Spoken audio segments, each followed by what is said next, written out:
What happens when you turn your entire city into a food producing machine? In this video, I build a settlement in Farthest Frontier that never runs out of food. Perfect layouts, massive harvest, and a booming population. The goal is to get my population to secure at least 12 months of food and to build on top of that.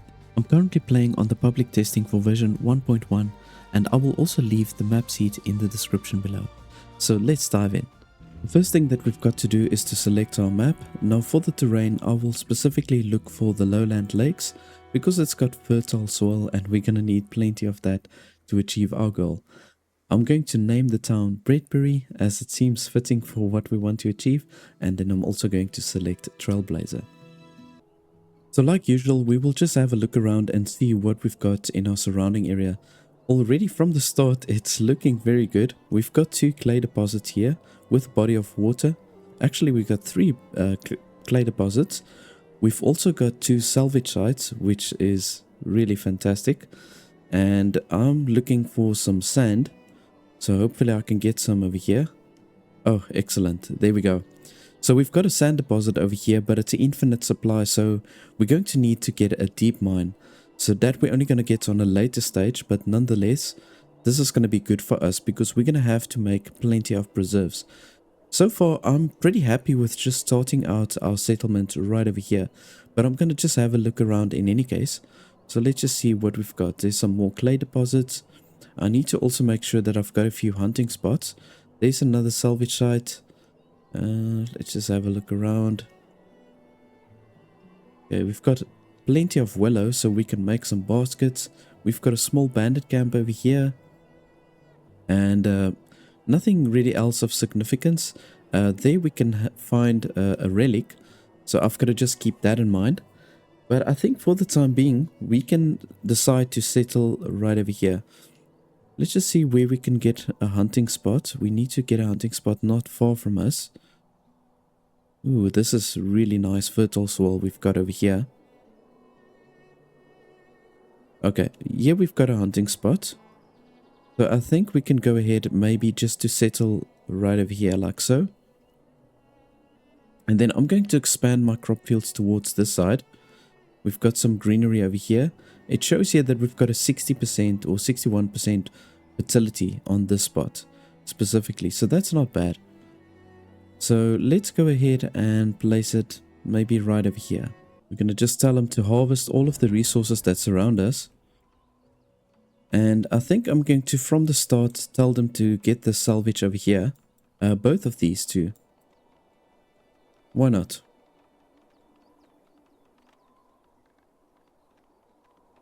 And I'm going to pull this road. I'm going to pull down right next to the town center. So towards this side, this is where I'm going to have my residential area. Here towards the right, we're going to have our crop fields. And I think everything here close to the water, we can use this as our industrial area. So I'm going to pull this road up. We can just pull it straight. And I'm going to pull another road down towards this side. And let's pull one down this way. Here we go.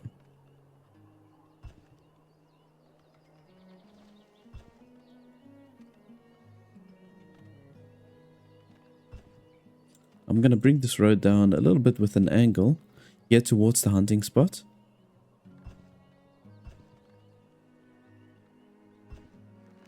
There we go. So we're going to also have our herbalist on this side because you can see we've got plenty of medicinal roots. We've got some herbs and yeah, then we've got some willow bushes, which is going to come very much in handy for our baskets. Just want to see where the water levels are. Okay, it's looking pretty good all over. Generally with the lowlands, you don't have an issue with water. So let's go ahead and say salvage. And I'm going to just say prioritize. Well, actually, let's maybe first do the town center. But then we can prioritize the salvage site.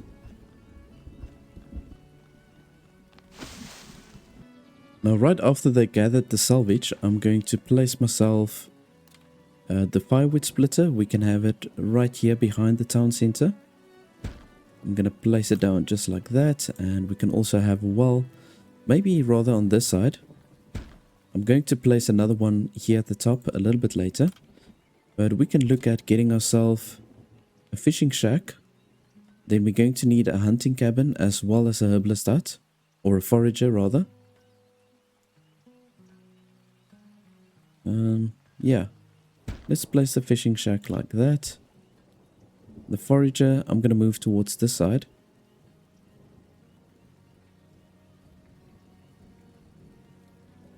And we can place this one down a little bit with an angle. Right over here. And the hunter can be kind of like close to it. Oops. Just need to move it. So in order to rotate the building... Oh, this is nice. 200 gold. A tome of knowledge right from the start. Hide coats, iron, bricks, and linen clothing. Beautiful. Okay, so what I want to say, in order to rotate the buildings, you're going to have to click in the left mouse button, hold it, and then just turn your mouse into the direction that you want the building to face. So we're going to move it just like that. Here we go. Right, I'm going to just color in all of these resources for them to collect. They can go ahead and do that salvage site. As soon as we've got all of our basic structures up, I'm going to let them collect that salvage site as well. So let's just quickly go here to the technology. There's going to be two areas where I'm going to really have to focus on. I'm going to have to obviously do the grain crops, and we're going to have to focus on getting the cheesemaker up as soon as we can with the animal husbandry. Those are going to be our two main concerns, is to get the cheese and the grains up and running. And then on this side, we're going to need to get the canning going. And also, I'm going to have to get my deep mines up and running. So let's just see, in order for me to get the deep mines, unlock mines. Now, I think we need to be tier 4 in order to build the deep mines. This doesn't come with the technology point that you can unlock. As far as... Oh, there it is. Okay, there it is. Okay, so we need a tier 4 town center, or we need at least 42 knowledge invested in order for us to get the deep mines. Okay, I'm sure we're going to collect that 42 knowledge quick enough, and then we're going to get our deep mines up and running. So I'm going to have to continue developing this technology over here in order to unlock that, because we're going to need those sand for those cans, or for the glass containers. We're going to need that going. So what I think I'm going to do is I'm going to rather maybe then expand my town towards this side. And we can do it a little bit with an angle. Let's do it like this. The roads are a bit wonky, but I do like the fact that we can still kind of like do the free build. It's definitely better if you want to do the decorations. It works so much better having like these round roads. For my first technology point, let's just see what we can do over here. I feel like I want to do this wood law because we depend a lot on the forager at this stage. So I'm very tempted to just say invest my points on this side, or we can do this. Either one. Let's just go for that. I pretty much got that knowledge point for free now, so why not? We'll just add it to the wood law. And let's just start setting up our first houses. I want to turn it this way around. And I'm going to build maybe 3 or 4 altogether. Yeah, let's just maybe do it this way, and then I'm going to build another 3 facing the opposite direction. Let's just do it like that. There we go.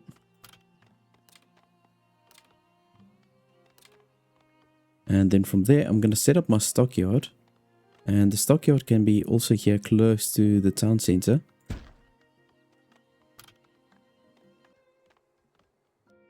We just got another knowledge point generated, so I think I want to maybe go towards this side. See if there's anything we can contribute it towards too. Tier 2 town center. Yeah, I think I'm going to leave those out. What we can do is maybe increase the damage for the villagers and also the armor. Yeah, this is always a good one to have, especially in the early stages of the game. So I'm going to just go ahead and do that, because we're not going to have a lot of defenses for the first raid. So if the villagers are a little bit stronger, then maybe they can assist against the raiders if push comes to shove. We're just busy still clearing out all of these trees. Here at the top, I do see we've got a pretty dense forest with some stones. So this is going to be excellent for us to maybe place a work camp. I'm still busy here with the stockyard. It's almost done. Ooh, another 6 people arrived. Beautiful. Okay, that went pretty quick. Receiving the first bunch of first immigrants. Right, unfortunately, I've got to go through this whole tutorial over here. I can't switch it off because we're still in the playtest. I think they need to adjust that still. So what we're going to do is we're going to now set up our sawmill right over here. Very nice location for it. Don't think it's going to negatively affect the houses. It didn't look like it at least. And then we're also going to have to place additional storages. So the storehouse and squeeze in over here. Just like that. And then we can also look at adding our root cellar. That can fit in nicely on this side. Maybe if we turn it this way around. I'm hoping to get the smokehouse in as well. So let's maybe see if we can squeeze it in like so. And then place our smokehouse. Can we squeeze it in here maybe? I'm hoping. Oh, yeah, there we go. Can't believe it actually fits. Okay, but that's good. That's a good use of space. We're going to just get all those structures up. And then what we can do is while they're building all this other stuff, I'm going to build myself another forager because we've got plenty of nuts that we can harvest over here with some berries. And I see there's some eggs as well. So yeah, this is might be a good idea to just have a forager over here.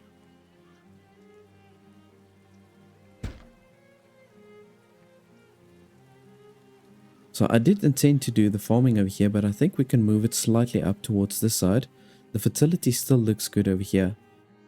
So I want to keep it away from wherever the deer is. Although there might be some more on this side. Salvaging is almost done. Let's see what we're going to get here. Oh, good. Another tome of knowledge. We got some extra tools and some weapons. Another 140 gold ingots. And 40 nuts, and we really needed food. So I'm definitely happy with that. So let's just see, are we going to generate another knowledge point within the next month? So before I go into the tech tree, let's maybe add a few houses over here while we wait for that other knowledge point to accumulate.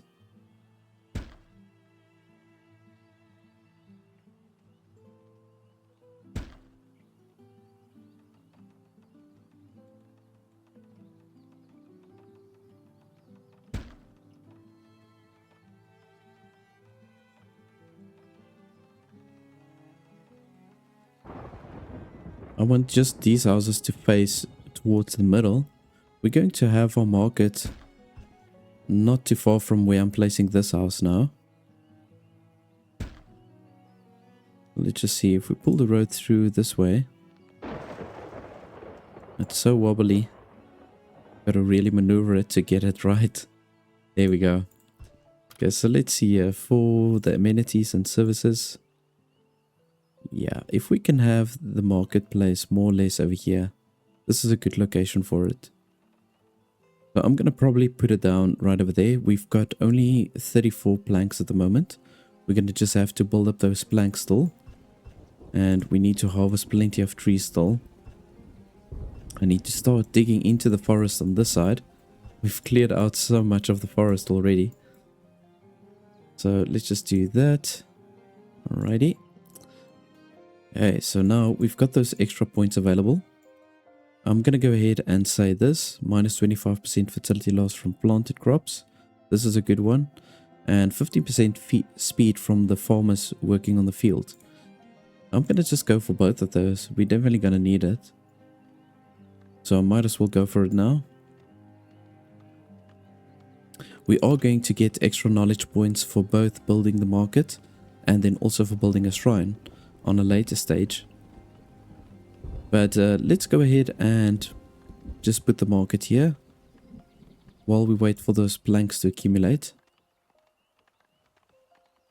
I think I can maybe go ahead and just assign another worker there as well, to the sawmill, that is. Yeah, we've got enough laborers. So let's maybe get ourselves 4 workers here for the sawmill.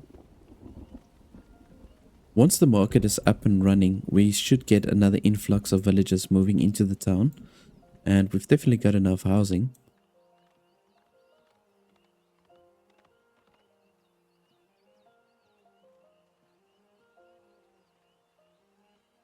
Just trying to clear out the trees wherever I can.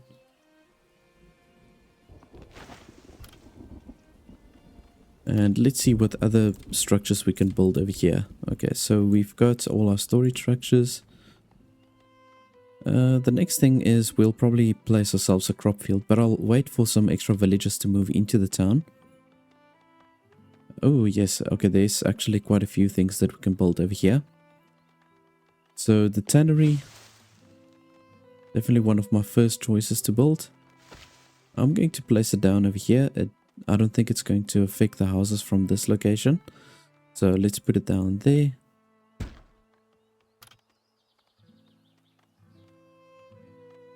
And then a cobbler shop. I'm gonna maybe squeeze it in like so. But let's just see here, because I think all of these structures, they use planks to build, except for the tannery. But yeah, all of these, the cobbler shop, the Fletcher, the basket shop, the compost yard, all of these, they require planks. So I'm gonna wait for those before I start building them. Now with the tannery that's going to be built, we're going to also receive an extra knowledge point. So we're going to get at least another 2 knowledge points now instantly.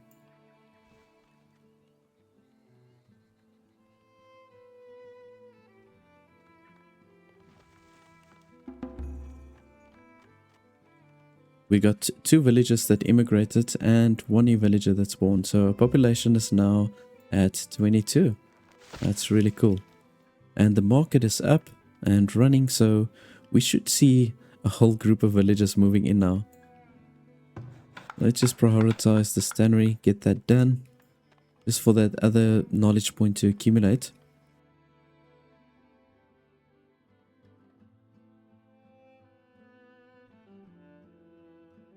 Now I'm kind of like thinking, yeah, this is also something that we're going to need, definitely. So I'm going to go for that. Let's see, what is this? Reduces the chances of those extreme illnesses. Yeah, pretty much all of these entry-level ones are important. We can go without these ones. We just got 7 new immigrants that came in. Our tannery is also built now, so let's just see where we can use that technology point. I'm going to maybe just do this one for the hygiene. Reduce the chance for those illnesses, and we can build ourselves another fishing shack, because our food is running really low. We don't have a lot of hunting spots, and our 2 foragers is not doing the job of supplying for the people, or just supplying enough at least. So we'll set up another fishing shack just for now. I don't see any deer spawning points here, except for here at the far point here. If we had to place our crop fields on this side, I don't think it's going to be a problem. So I'm going to start setting up my crop fields on this side. Maybe more towards here, because that fertility is really low there. But I'm going to start setting up the crop fields here. And then I did some exploring. I did see another salvage site here at the bottom. So yeah, that's pretty cool that we got all these salvage sites near us. That just gives us a little jump start. So let's do this. Get ourselves a crop field. We have to unfortunately go with the grid for the crop fields.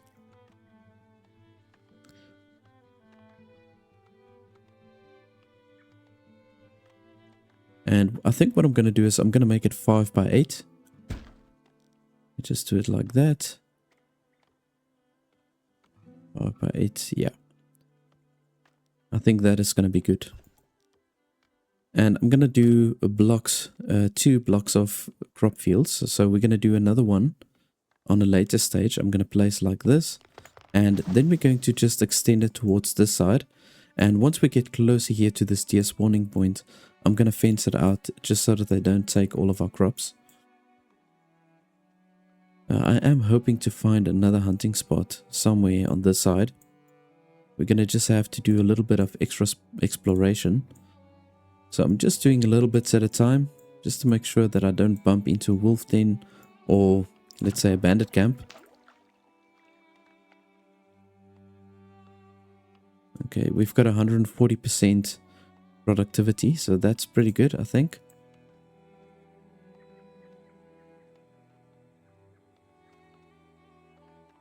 Let's just see here. So we've got currently 14 laborers available. I might as well just go ahead and tell them to salvage this and prioritize it. We've got all our storages up, and we get some pretty decent gear when we do open up the salvage. So they started digging into the salvage site over here, and with my explorers that went up here, I actually did run into a wolf's den, but none of my villagers died. Then down here, we did find another deer spawning point, which is fantastic. So I'm going to maybe just pull the road a little bit further down and build myself another hunter's camp.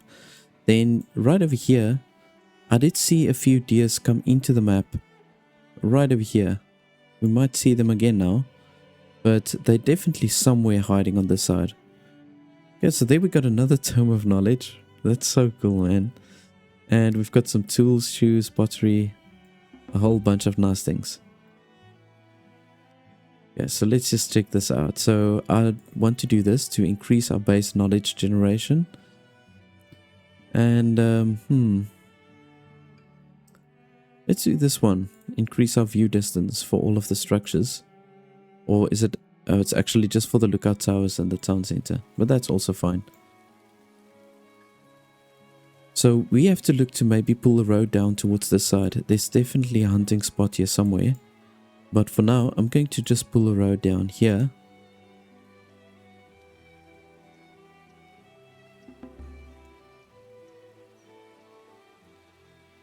See, where's that hunting spot? Here we are.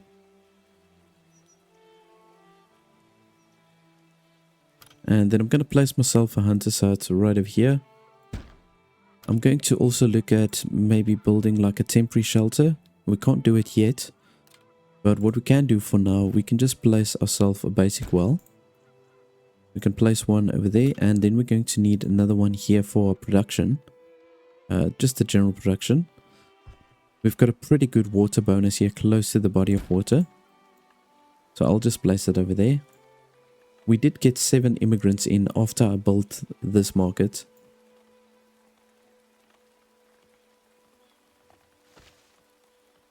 So there's a decent amount of laborers at the moment.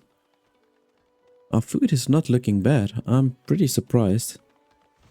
I just want to see. So it's a combination between a smoked fish and a smoked meat. And then we've got plenty of nuts. Okay, so it was a good thing that I built the forage over here. So we do get that extra yield from the technology research that I've done, the woodlaw. That's producing a whole bunch of extra food. It's worth it getting that at the early stages of the game. And I can see here's actually another hunting spot. Okay, this is fantastic. So we can probably add a third hunter camp over here.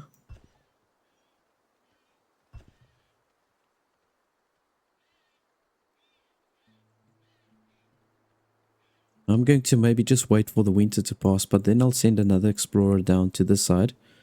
Just to see what's hiding in this black spot over here. We've got an infinite clay deposit, which we'll use at a much later stage. I mean, we've got plenty of clay, so that's not needed now.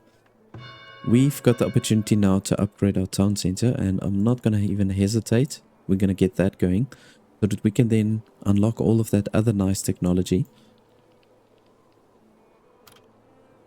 And while they are upgrading the town center, we can go ahead and add ourselves some extra housing.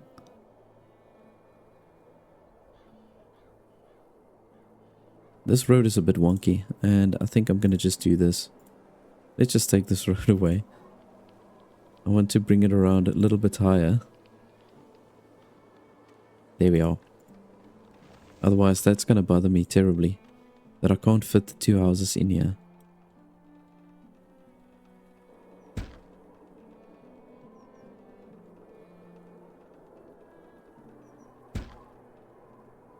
Yeah, let's just do the 2 for now.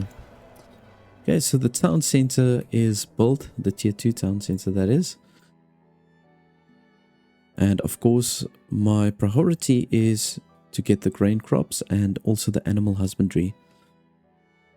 I'm kind of contemplating what would be a bigger priority, to get the grains or the animal husbandry. But I do think the animal husbandry is going to take preference over the grain crops, because we're going to need to have a lot more things in place before we can really produce the grains. If we research the animal husbandry, we can immediately build ourselves a chicken coop, and chickens are really cheap. And they will provide both meat and eggs. And they multiply, they breed really quickly. So yeah, I think I'm going to rather go for this one. Of course, we do need to set up a marketplace as well. Or sorry, a trading post, that is. And a trading post I'm going to place over here. We're going to maybe have to place ourselves a watchtower. Or our barracks can maybe be here close to the trading post. But yeah, we'll just place it down like that.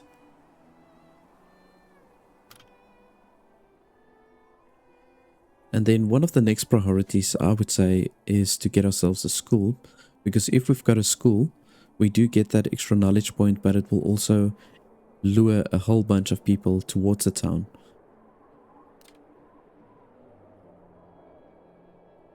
Okay, so for us to build the temporary shelter, we need the wagon shop. Yeah, why not? Let's get this built. And we can have this built right next to the trading post.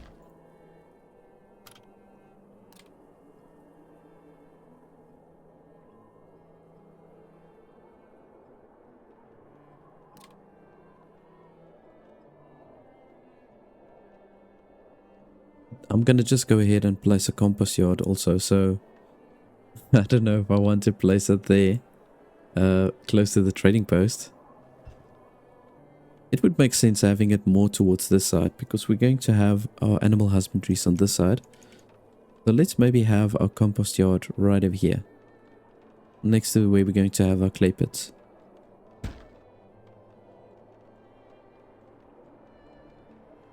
And now I'm pretty excited to get my work camps up, because we are at the tier 2, we should be able to build our work camps. We just need to get the wagon shop up, and then from there I'm going to set up a work camp on this side. Although, yeah, we do have the wolf den not so far from here. But I'll let them maybe work here at the bottom first, and once we've got 1 or 2 infantry, I think we only really need 2 infantry to be able to take out the wolf den. Now while the wolf den is still here, I think let's rather move the work camp towards this side. And I'm going to let the villagers start chopping down the trees here. We're going to use all of this for the farms, so we might as well just start chopping away. I'll just place it down like so, and we can pull a single road through like this. We did get another technology point, so let's just see where we can assign this one. I suppose we need to get developing here with the mines. Although we won't be able to mine until much later, so gotta see what really takes priority over here.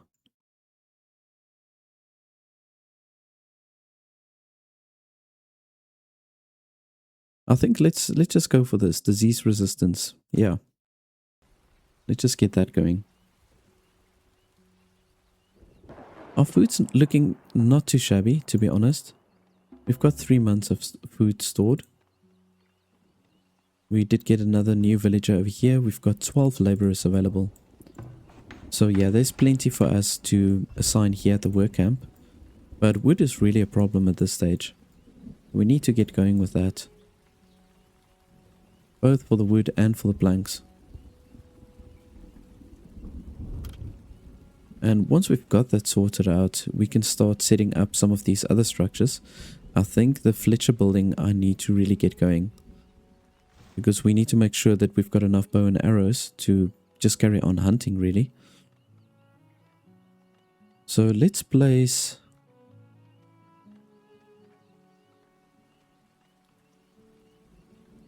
I'm going to squeeze the Fletcher building in here. And then I think we should be able to get the basket shop also in here. Yeah, there we go.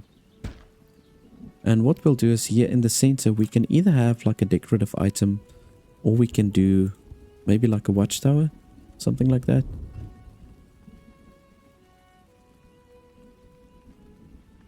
I'm going to try something here. I want to pull this road through. Actually, let's maybe first do this. I want to place the cobbler shop right over here. But then at the same time, I want to get a road through. If I can. And I think this should leave enough space for the smokehouses to add additional smokehouses on a later stage. I'm hoping so. Nah, this is not going to work. Okay, you know what? Let's just take the road away. Let's just leave this open. We might find something that we can place in here on a later stage.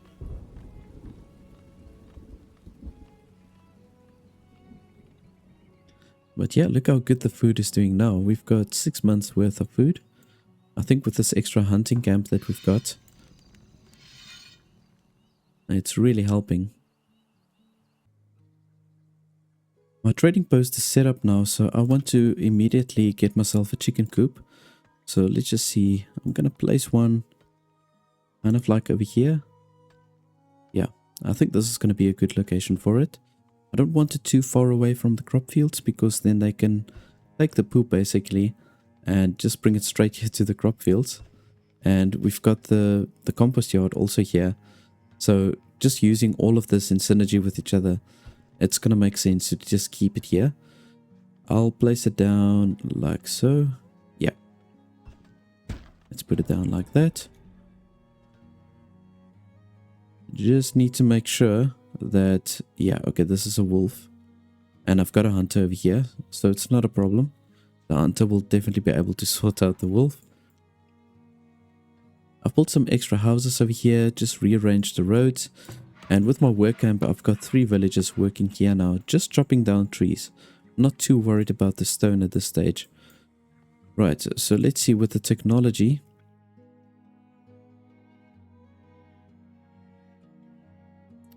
I'm going to go ahead and just go for this one. There's a few technology points that we can unlock with certain buildings and structures that we're going to build. So, for example, we've got the shrine, the school and the temple. They're all going to give us additional knowledge.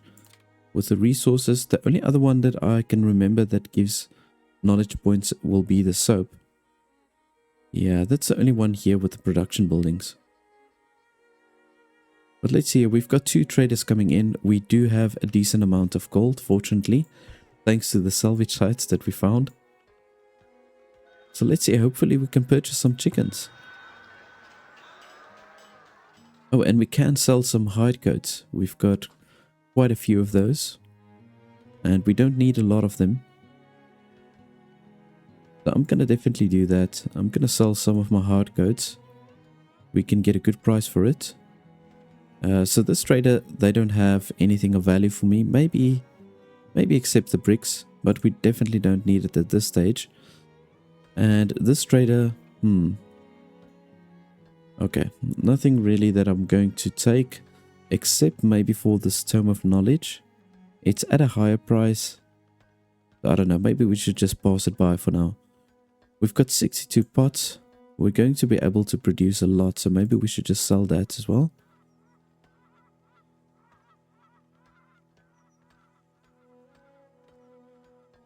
Okay, so there's the hide coats. I'm just going to go ahead and sell all of that. Oh, the bricks we can get for such a good price. I'm thinking about it now. This is a very, very good price. So let's just go ahead and maybe purchase a few. Let's go for 50.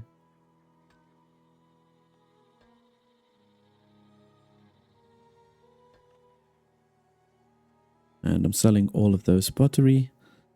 Ooh, you see the heavy tools are super expensive. Normally they go for 300 something. So I'm not going to buy that.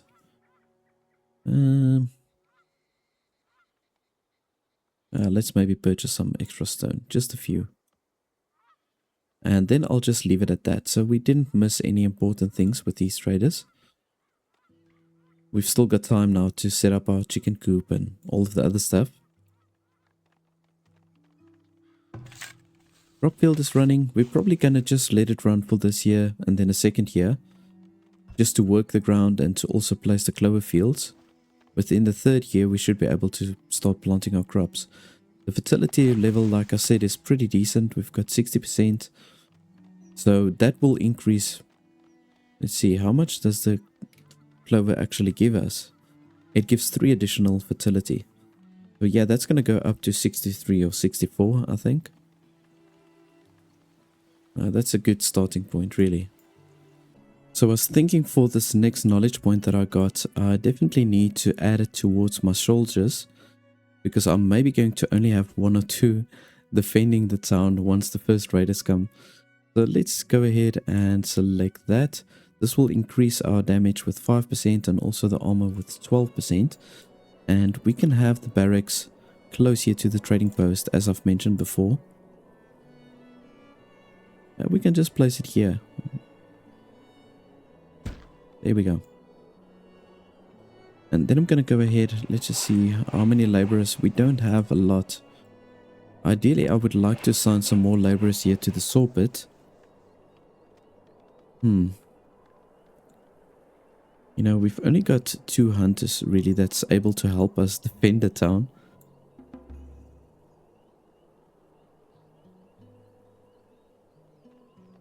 So I'm pretty eager to get this built as soon as possible. Maybe once this cobbler shop is built, I'm going to then just prioritize the barracks. I'm going to first prioritize the cobbler workshop, and then from there we can do the barracks. The chicken coop can still wait, I think.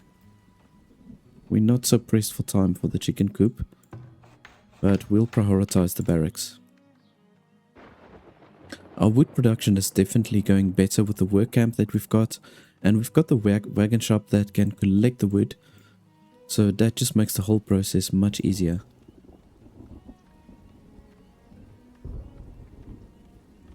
We've only got a residual of 6 coin per month that we're getting in, or 6 gold that we're getting in.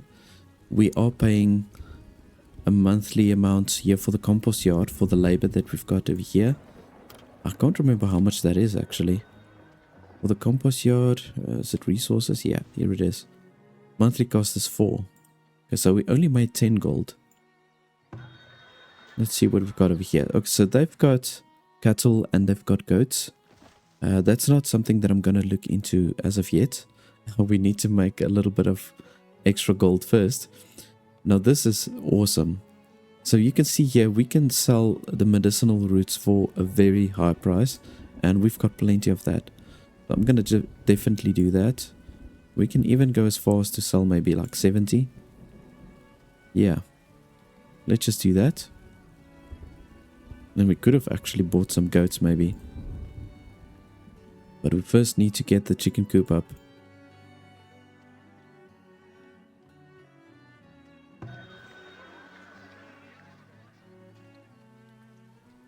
Here we go.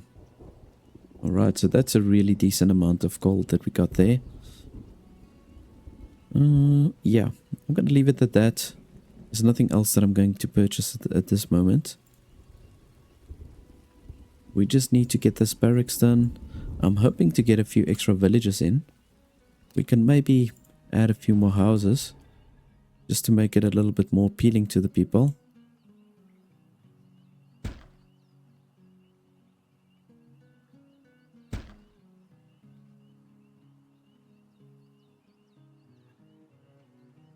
Let's just do 4 for now.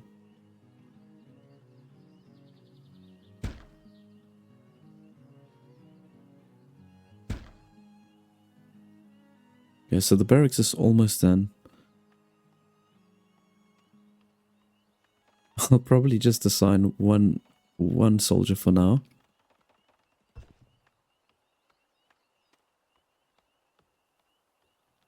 And we'll just pull my 2 hunters in with him to help defend the town. So let's see here.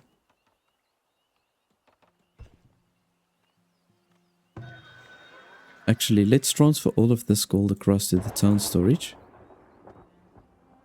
And then I'm going to assign 2 villagers or 2 soldiers.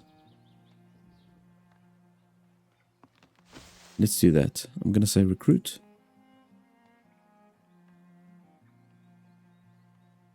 And I'm going to use those 2 soldiers to take out the wolf den over here. And if we do get attacked, or when we get attacked by the raiders, I'll maybe then unassign one of the soldiers, just temporarily, to make sure we don't lose too much money.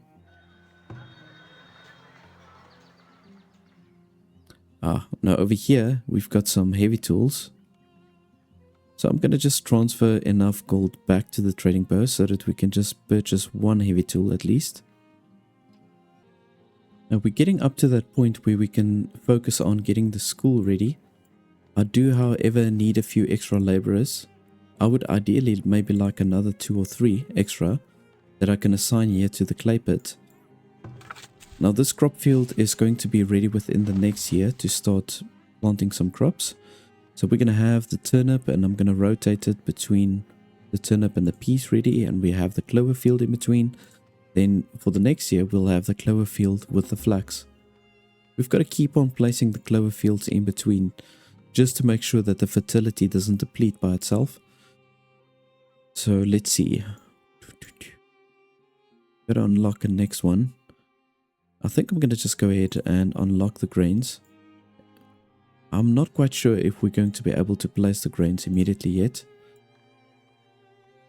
Yeah, we need a lot of workers in order to establish all of those things. You know, this is not a bad idea to maybe have our granary over here.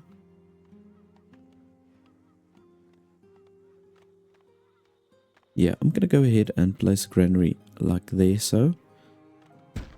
And maybe there in the middle we can have a watchtower or a statue or something. Just to make it look a little bit prettier. And I've got my 2 soldiers, which I'm going to just quickly use to take out that wolf. The wolf den. I think they're armored well enough to attack them. They don't have shields. They've got the hide coats and a good weapon, so yeah, I'm hoping this will do the trick. I can't see anything here. It will be done. Okay, yeah, this should do the trick. It's really hard seeing with these trees. At once.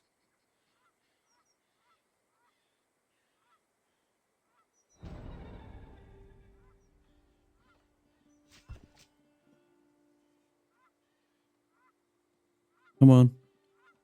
Come on, come on, come on. Right away.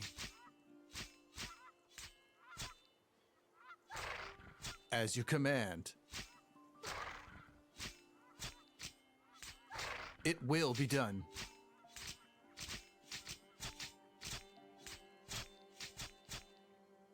That's it. Awesome. Okay, so that is done.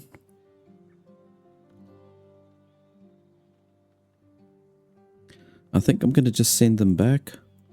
And let's maybe unassign one of them.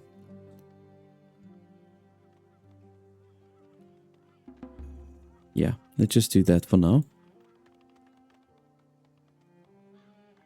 So the chicken coop's also up.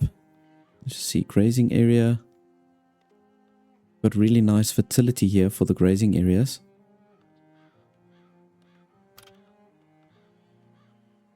And we're going to have to look at setting up some fences. I'm going to pull it through. I'm going to maybe pull it all the way up. Want to have a second chicken coop here, so let's just pull it all the way through. I want to make enough space here for at least 4 chicken coops. And we're going to just place them all in one big block. That's generally what I do. It's just the best use of space in my opinion. To build this shrine is going to put me further in a minus, but it's only -4 on a monthly rate for the shrine, so, and it will give a lot of happiness. I'm guessing it will lure more villagers in. So let's maybe do that. We've got a lot of gold in our reserves. And I've got the ideal location here for the shrine.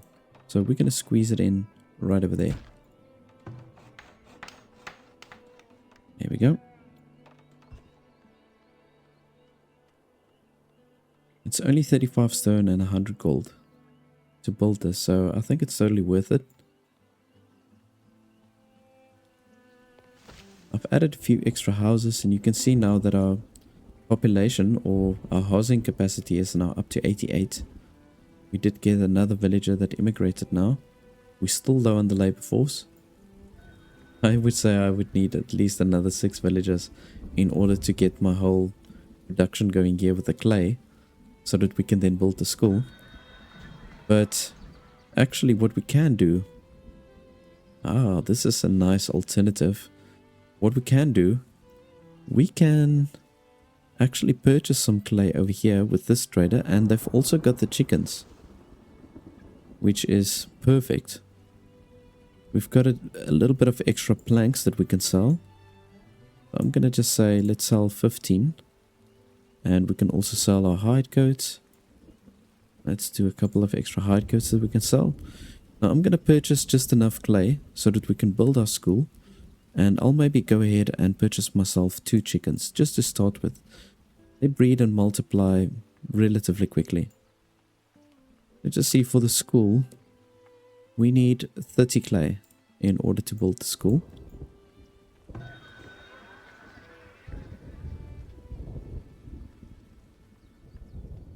I might have to actually sell a few extra things in order to have enough gold for both the chickens and for the clay. So let's go ahead and purchase 30 clay.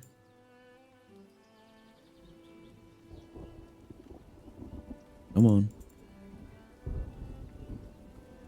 Gotta manually type it in here. Can't select it like that. Okay, buy and transfer. How much have we got left? 322.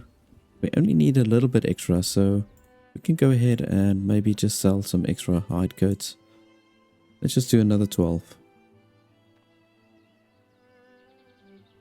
The hide coat lasts pretty long, so I don't have to worry about running out of hide coats.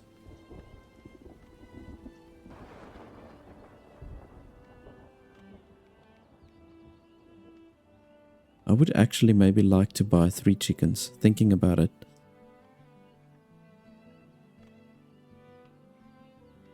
Just for in case. So let's do this. Let's transfer some extra gold to the trading post. And I'm going to just say purchase 3 chickens.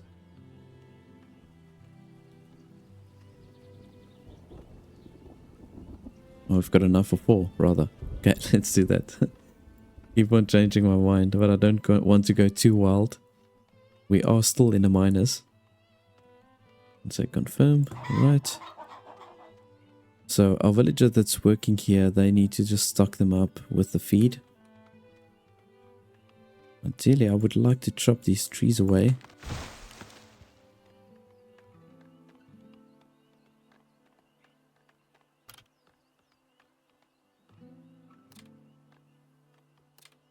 I think what I'm going to do is I'm going to just measure this out and complete the fencing for the 4 chicken coops. Just go all the way around. I've got the fencing all the way around now, so they can just complete that in their own time.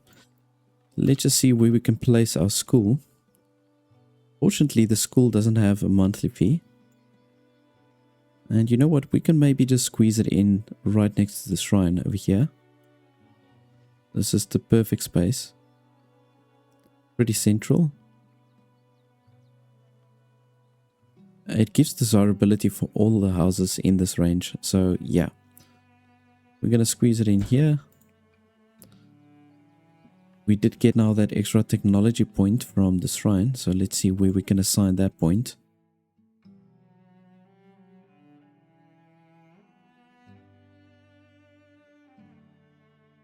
I suppose we can add it here for the extra yields for the non-meat products. This is definitely going to come in handy, especially when we need that extra milk to produce the cheese. So we need a tier 3 town center, or we need 24 knowledge points in order to unlock the cheese production. Let's rather go for this 20% yield from the compost production. This is going to really help us with the crop fields. Either this, or I'm guessing this one. Or the market. Yeah, I've changed my mind. I'm going to rather just boost the markets further. Why not? We are in a minus, so we need to get that in a positive balance as soon as we can. The food is looking surprisingly good. We've got 7 months food supply. Now our aim is to get to 24 months, which is no easy feat, I can promise you that much. I'm going to go ahead and go for this one now. I did want to do that. We did get that extra knowledge points. We are going to get now another one from the school, and I do think the one we're getting from the school should be allocated to the healer's house. This will then obviously also improve the desirability for the houses. But if we get, and when we get attacked by the raiders, which we will do, then the healer's house will then just save our soldiers from dying if they've got any bleeding wounds. Our school is now up, and it's increased the desirability now to a level where the houses are starting to upgrade. So that's pretty cool. You can see there's a whole bunch of houses upgrading, and we should see an influx of extra villagers coming in. I want to quickly look at where we can place this extra point.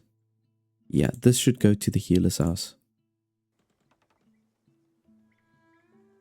Now what I've also noticed, I've placed this crop field on the perfect location, so there's just enough space for us to build the palisade wall.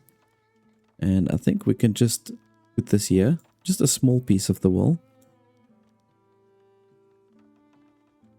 And on a later stage, if we need to, we can maybe add some watchtowers over here. Because the city is going to be right up against the outer wall. So we're going to have to maybe get some extra defenses over here. Now I just want to see those villagers. They should come in at any moment now.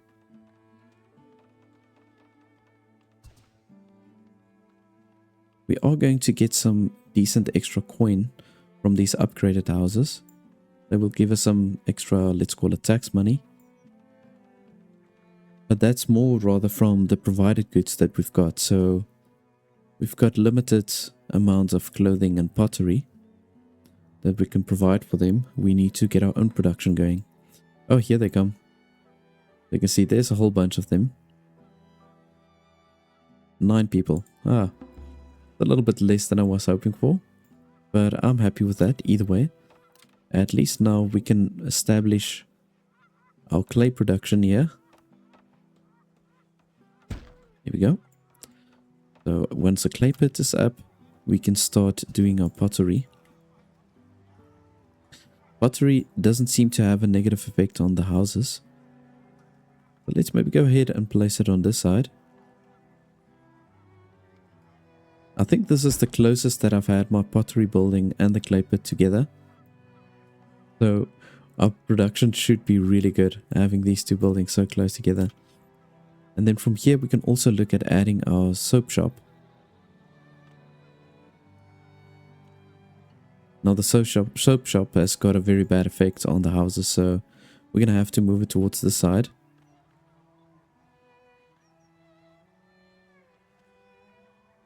I'm going to just go ahead and place it right over there.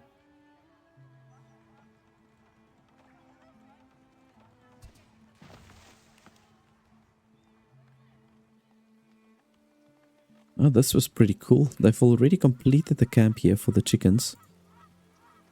So now this is great. We don't have to worry about any predators or with the chickens running off to who knows where.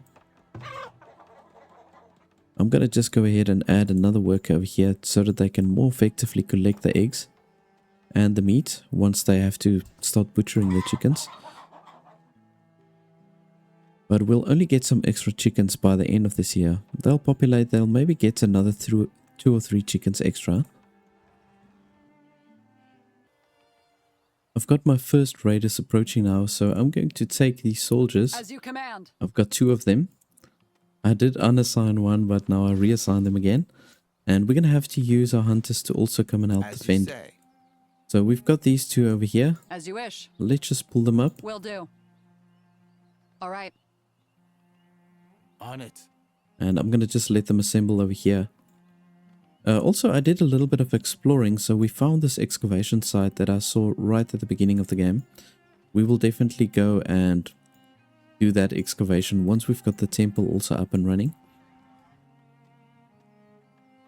Otherwise, with a little bit of extra exploration now that you're at the bottom, there's nothing else of significance that I saw, except maybe for a few hunting spots that we will definitely use on a later stage. So let's just see. Okay then. Done. You see, these Will do. hunters, you've got to you've got to constantly tell them where to go, because if you leave them standing, they're going to go back to their normal job. Let's just see where those raiders are at. They're almost here. At once. Right away. Will do. Of course. So I think we should, let's see here. We've got only 7 raiders that's attacking us. It will be done. So we've got more than enough defense here Okay, to start then. with. At once. There they come. So we're going to send It will be our done. soldiers in. And we're going to just keep the hunters here at the back. And let them shoot from a distance.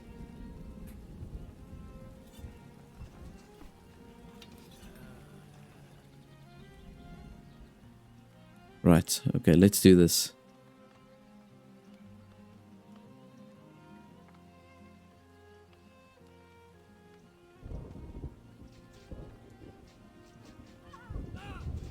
Here we go. I'm gonna sort them out quickly. Oh my goodness, I think one of our soldiers is gonna drop. You see, I don't have shields for them, so that's why they're a little bit weaker. Damn. I lost both of my soldiers.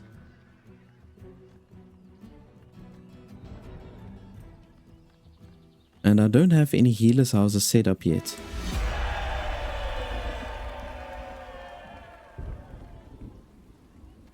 But the thing is, I don't have enough residual income to support this healer's house, because you can see there the monthly cost is 25 gold.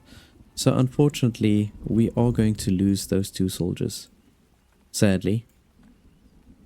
On the upside, we've only lost 1 villager so far in the span of 6 years. So yeah, that's very unfortunate. I should definitely buy some shields for myself. Okay, there's nothing of value here that I want, maybe except for the chicken. I'll just go ahead and purchase 1 chicken. They also sell horses, which is definitely for much later. Here we go. So we can also go ahead and maybe just get ourselves a second crop field. We're doing the 5x8. Just want to make sure it is the same size. I can't remember. Yeah, okay.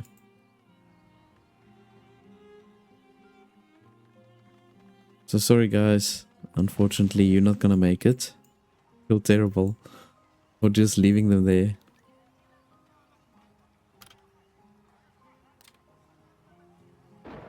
Yeah, I don't even have enough resources to build this place. The healer's house. So nothing's gonna happen. Okay, let's see here. We're gonna do the next step. I'm considering actually to do the second part of the soldier training to up the defenses even more. Let's maybe do that. Now with the soap shop that's being built, here we go. We got another knowledge point, so we can start opening up here so that we can then eventually get to those deep mines. If I remember correctly, I did see an iron mine here somewhere. No, but I could be wrong. I'm just hoping for it, really. Oh, there's a gold mine. This will pretty much come in handy. I wouldn't mind utilizing that. So there is actually a pretty big gold mine that we've got right over here. 16,500. Now we can do a lot with that. We can do some pretty decent trades. I've generated now my first flax. We've got a decent yield there. I think it's time that we maybe set up our weaver's hut or the weaver building. And I'm going to maybe also place it on this side. It doesn't negatively affect the houses. So we can squeeze it in here. It's pretty much the same size as the pottery. So I'm going to place it there. And we can just pull the road through and form like a little block just to help with the logistics. From here I want to also build a palisade gate, so let's just see if we can find it over here. Small gate. Yeah, I think I'm going to just go ahead and place it right over there, and I'm going to pull the road through. We're going to eventually build some farm fences around, but for now I'm going to pull the road through just like that. And the idea is to now set up myself a windmill over here. Now this windmill is going to cost me 250 flax, which we don't have enough of, but I'm hoping that we're going to get a trader that will give us some additional flax. But this does very much negatively affect the houses, so I'm going to have to build this windmill a little bit deeper in. Or otherwise, I can maybe look at building it over here. I'm not going to build more animal husbandries in this little space. So I think let's go ahead and place the windmill right over here. I'm just going to turn it around so that the entrance faces the road. Here we go. And on a later stage, we're going to definitely have to build more than one windmill. So on a later stage, we can maybe squeeze in a few extra over here. And then also pop our granaries down here.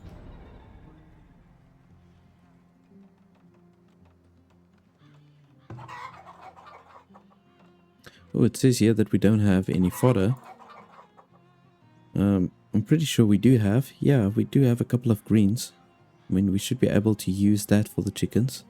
Or at least I'm hoping so.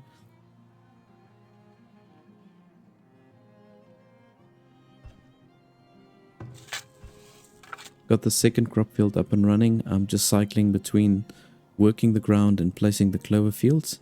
That's going to probably run for 2 years.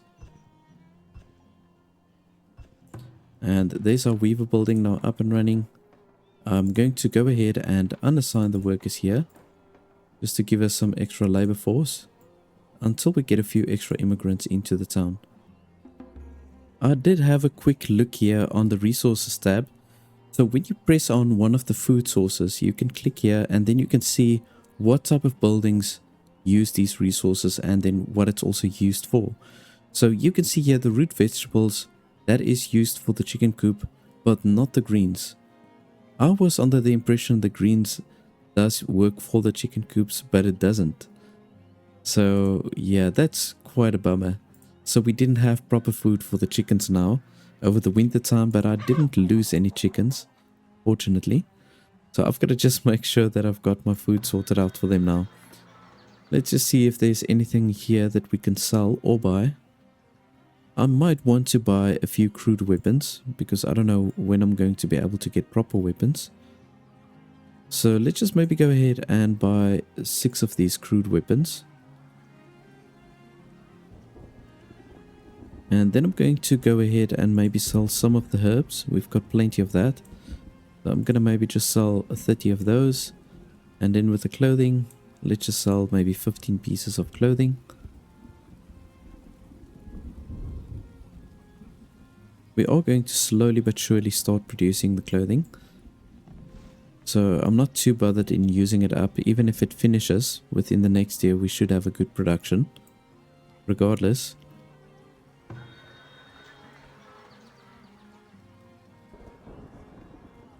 Oh, there we go. We're just selling that. The food supply has remained pretty stable. I generally start struggling with the food when you get to a population of here 150 plus. Then it really starts to become a problem.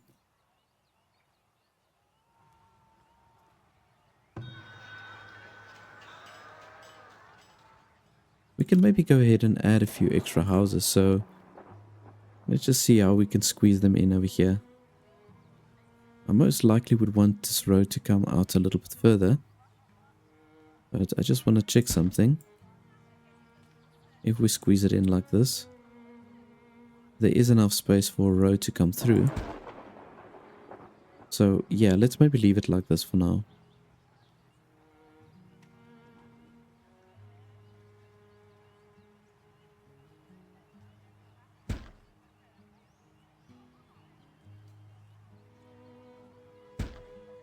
There we go, and I'm going to pull the road through from here.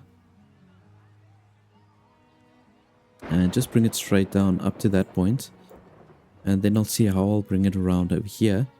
There's a little kink in here which I'll probably also move out. Maybe a little bit further out around. Let's just see with this trader coming in if there's anything valuable here. Yes, we've got some shields. Man, and do I need shields. So they also supply the heavy tools, which is a bit on the expensive side, so I'm not going to purchase any of that. Also, the tools are too pricey, so we'll leave that be. And I'm maybe going to just go ahead and sell some of the planks extra. Here we go. I think that's going to be all for now. We got a massive string of villagers coming in over here, as you can see. I'm not quite sure how many there are, but it looks like a lot. Let's check this out. 18 people. Beautiful. That was like 30% of my town's total population. That is so awesome. Well, I'm not even going to hesitate. I'm going to go ahead and add some more crop fields over here. We need to really start running with this. Definitely do another 2 of those.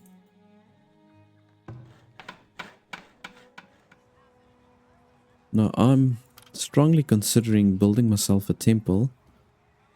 It costs a lot of resources, and there's also going to be a monthly cost of 15 gold.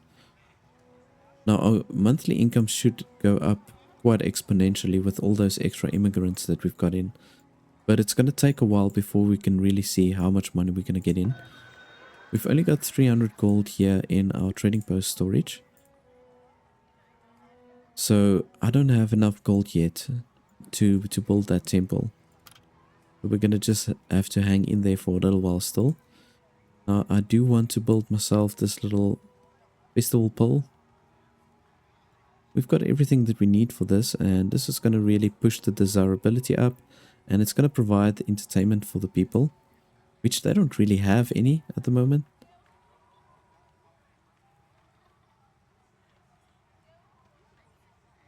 I can squeeze it in here. It did flicker like a green light. There we go.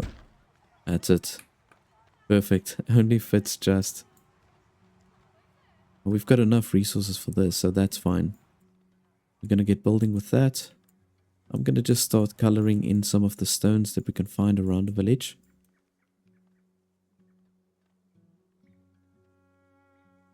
I did see some pretty big stones here at the bottom. Now I'm considering moving my work camp. Let's maybe move it towards this side. Here at the bottom. I was intending on moving it towards this side. But seeing that we've got more stone here, maybe I should just move it towards this side. Now I'm going to go ahead and place it right over there. And we can just pull the road through from here. That's it.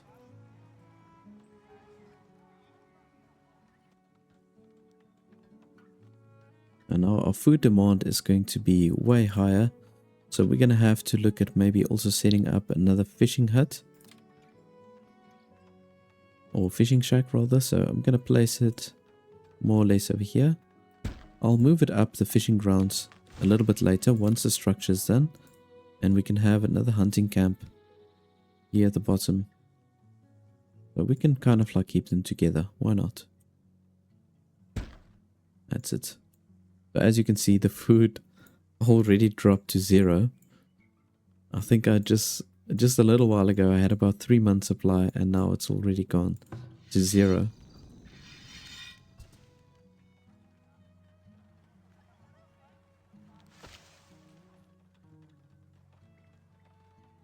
So our labor force is pretty big at this stage, as you can see. So we're going to have to look at different places where we can assign them.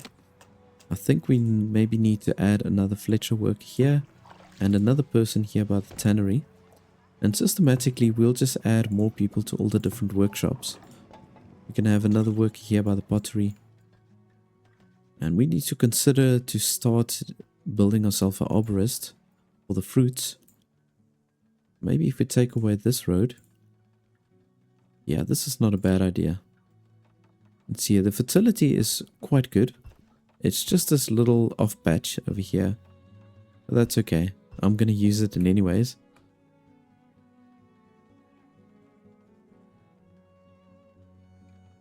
So let's just put it down. I'm going to just put it down right over here. It's kind of odd that we've only got this one little patch that's got some bad fertility. Now we can see way more houses being upgraded because that festival pole gave a lot more desirability. Now this is great. This is going to boost our monthly income quite a bit. You can see here the arborist is starting to take shape, and because we're in the free build, I think I've managed to fit quite a few extra trees in here. And I've planted specifically the apple trees. Now originally it showed that the fertility wasn't looking so good. But somehow it is looking good now, so I'm quite happy about that. So let's just maybe go ahead and add a few extra houses. I'm considering on building the healer's house.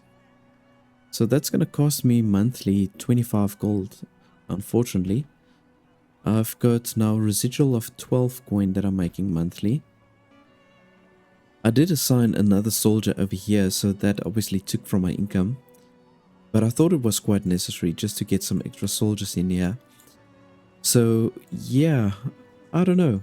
Maybe I must do a few trades just to build up our total amount of gold that we've got. And then I can consider building the healer's house. So there's nothing that we can sell at a better price except maybe for the soap. But I don't really want to sell that at this stage. We can maybe look at selling a few extra hide coats. I'll just keep it here in the trading post storage. Maybe when the second trader comes, we can sell it at a better price. Hopefully. But maybe I should just bite the bullet and build the healer's house. So what we can do is let's build a normal house on this side.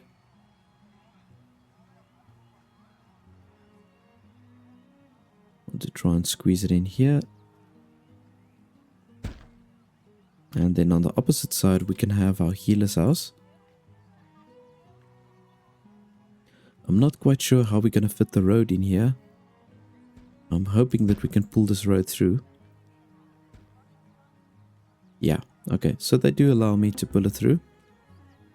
I'm going to just do this, bring it around in a little bit of a loop. That's it. Perfect. And we've got another crop field that's ready. So we're going to just work it, place the clover fields. And I would say within a year or two, we're going to have a lot of crop fields that we can then utilize. This one's already good to go. We've got the flax running here on the second crop field. I've assigned all of the other stuff. We still got 21% wheat levels, but the clovers are going to suppress that. So let's see, with the second trader, okay. Unfortunately, we're not going to be able to sell the hide coats at a better price, so I'm going to just go ahead and say sell. And let's see what we can sell here. Only the pottery. I'm going to maybe just go ahead and sell 12. We can purchase a Tome of Knowledge for 750. Ooh, very tempting. Very tempting indeed. I think I should just go for it, maybe. Just take some of the gold, push it towards the trading post. We've got to keep a decent amount still here because we're going to start running in a deficit once the healer's house is up.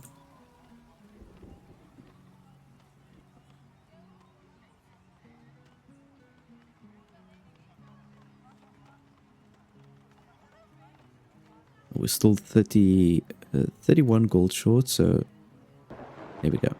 Let's pull it through like that.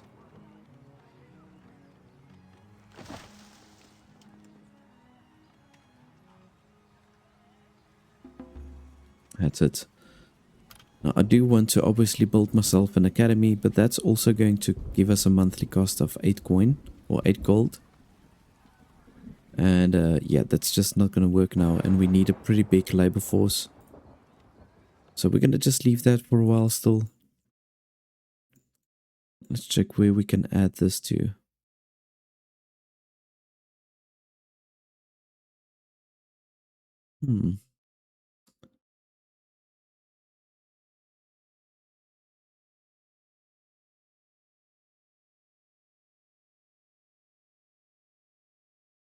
Maybe we should just go ahead and expand further on this side.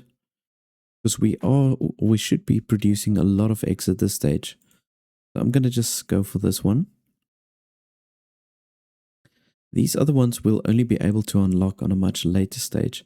You can see here we need either 24 knowledge points or we need a tier 3 town center. But we can just keep on expanding on all these other ones. I do want to upgrade my market so that then we can eventually get to that point where we can place the trade center. But let's just go for that. Right over here, I'm going to set up myself a goat shed or a goat barn.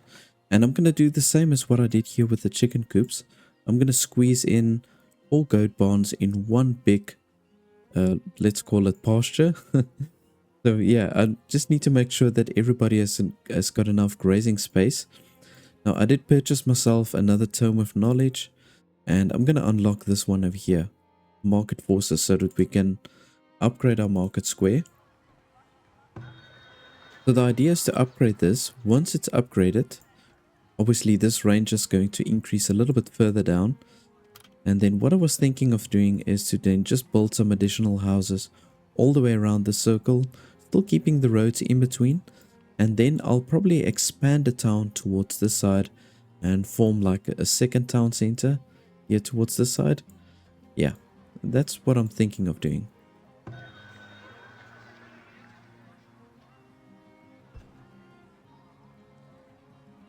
Now I'm transferring some soap and some planks over here so that I can sell that, just to generate enough gold so that we can buy ourselves another heavy tool. We're going to use that one heavy tool for the windmill. It's already assigned there. And there we go. So we've got our soap. Now we're just waiting for those planks. Already got enough gold, so I'm going to just go ahead and say buy. Buy and transfer. Okay, perfect. And this is, I'm going to transfer all this to my town storage. We're still kind of like in a little bit of a deficit.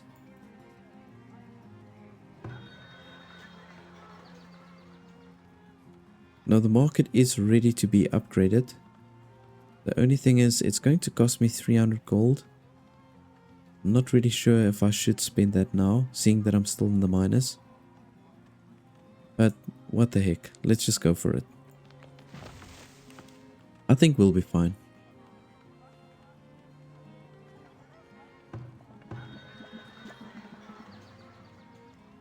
This trade is still going to be here for a while, otherwise I must just make a few extra sales. Just to ensure that I've got enough gold carrying on towards the next year. Let's maybe just sell some of our soap also.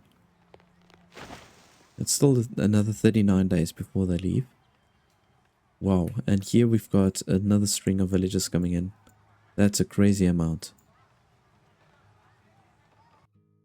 16 people. Okay, actually less than what we had the previous time, but still a lot. Now immediately when you get a string of villagers in like that, you've got to go immediately to add more food to wherever you can. I'm going to go ahead and add a fishing shack on this side. Going to look a bit cluttered. I did add myself another smokehouse over here. We're going to end up having a lot of these. I'm going to make a whole string of the smokehouses over here, because this is going to help preserve the food in order for us to ensure that we can supply the village with 2 years worth of food.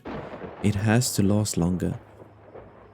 So it's basically the grains, the smoked meats, and then the preserves. Specifically the root vegetables that's preserved. We are going to preserve fruits as well, but we want to really focus on preserving the veggies. Making their own kimchi, you could say. Let's go ahead and add another 2 of these.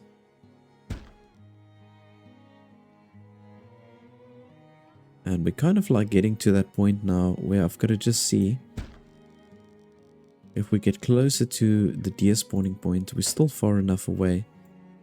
I don't think it's a concern yet. We can still probably do another 2 or 3 towards this side. And here we've got the goat barn up now. I'm going to just set the grazing spot. And I'm going to place it right over here. Now, I didn't know about this body of water, so I'm probably going to end up just making 2 of the goat sheds together in one pasture. So I'll set the camp out on a later stage. But I'm going to for now just unassign these villagers until we get a trader that's willing to sell some goats to us. But let's do that. We're going to sell that pottery. Going to sell some soap. There we go. Now we've got that extra little bit of gold just to keep us going. And our income should actually go up now. We should go out of the minus with all of those extra villagers. But yeah, look at this now. We've got a massive range increase with that market. So we can go pretty wild here, adding quite a few extra houses.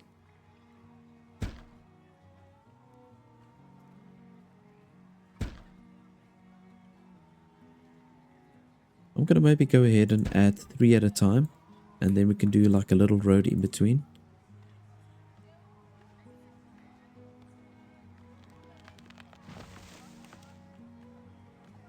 Oh, come on, man. I'm going to have to do it this way.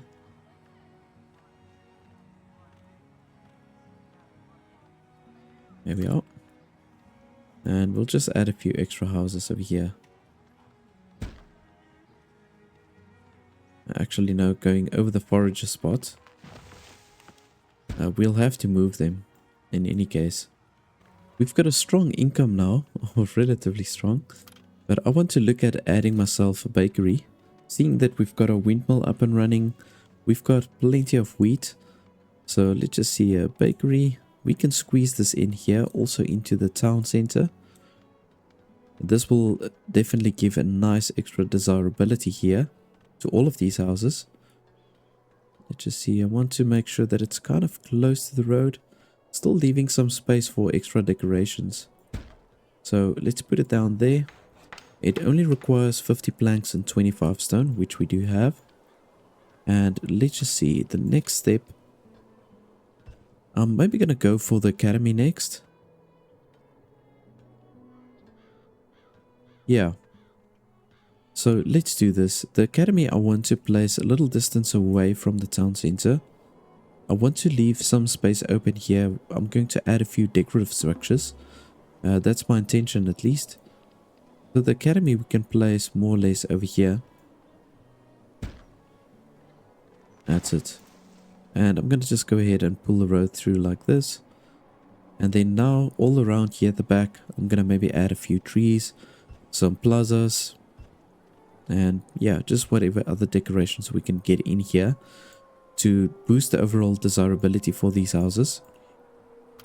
I'm waiting a little while for the temple before I build this because we do need 1,200 gold.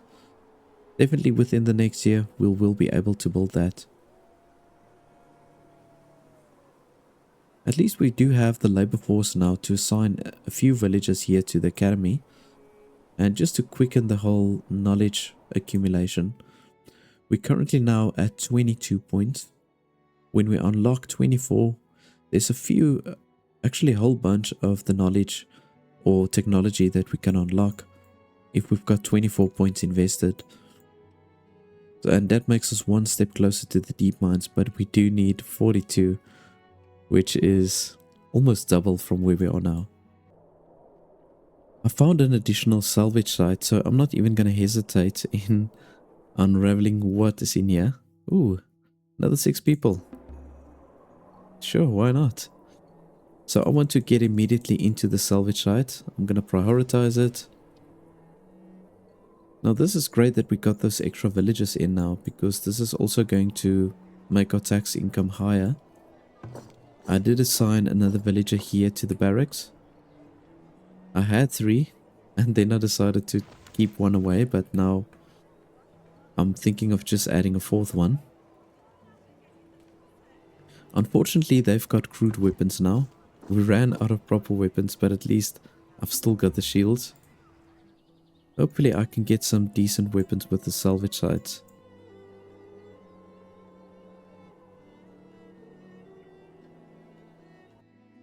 Oh yes, there we go. Only one good weapon, but we did get another crude weapon and some crossbows and an additional tome of knowledge. How nice is that? But this is definitely going to help us just progress a little bit faster. So let's see, where should we place this one?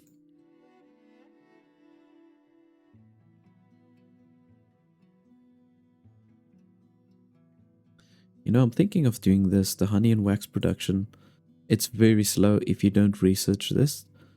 So I'm going to just go ahead and do that.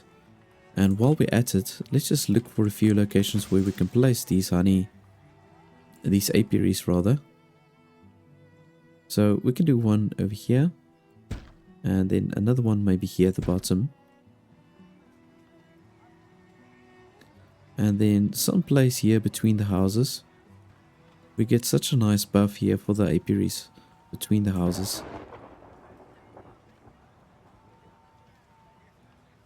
I want to kind of keep them compact, not overlapping, but so that we can eventually squeeze a few extra in on a later stage. But I think if we've got 3 for now, that should do.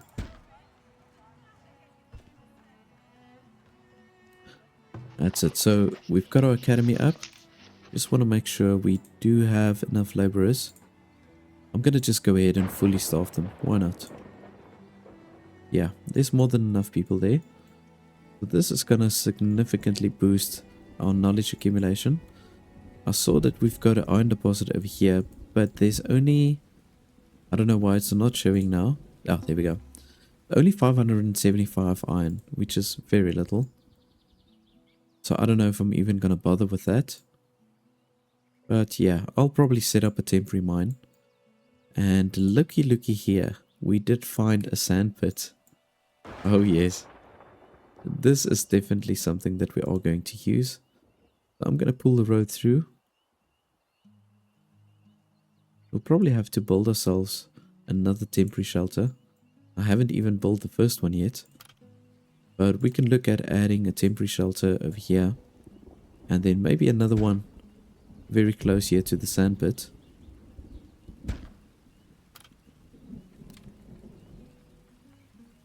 That's it. Yeah, so we're definitely going to utilize that. Because it's going to take a really long time before we can get those deep sand mines up and running.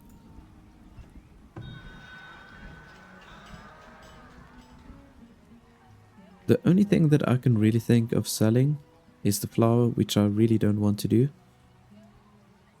Our food is such a priority at this stage. Okay, so we're not going to do anything with this trader. And I'll maybe go ahead and just assign 2 bakers. And we can have also 2 millers working on this side. I'm going to very soon have 2 additional knowledge points here. There we go.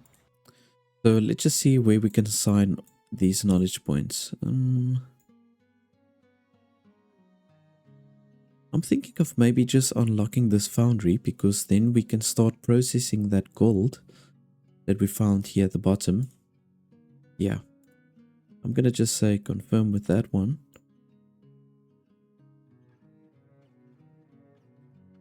And this is also not a bad one to have to reduce the upkeep costs for the guards. Very tempted to research that one. And we've also got the ability to research the trade center now. Don't really know what is more of a priority. I think either one. Let's maybe rather go for the trade center. I need to really focus on building up my gold so that we can get that temple built. I want to start excavating there. Now we can maybe go ahead and sell some extra planks over here and some additional soap. There's no other traders, so we've got to try and sell whatever we can. We're only in a -1 at the moment, and we did get now 1 extra immigrant, so that should get us into a positive balance. Let's see. Ooh, yeah, I'm doing some extra exploring, so I ran across a boars then. Not too bad. I'm hoping to find something useful, but we'll check it out now.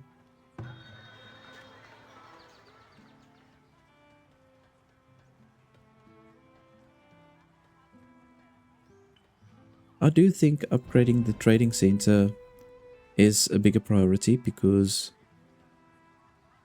we're going to have some more traders that will come in, more merchants, and we can just accumulate our golds a little bit faster and buy all the nice things that we need. Let's just transfer all of this to the town storage. You see, now we do have enough gold for the temple. And I didn't think the deer was going to come in here. I actually don't know if it's the deer from the top. No, not them. So is it the ones here from the bottom? Not quite sure.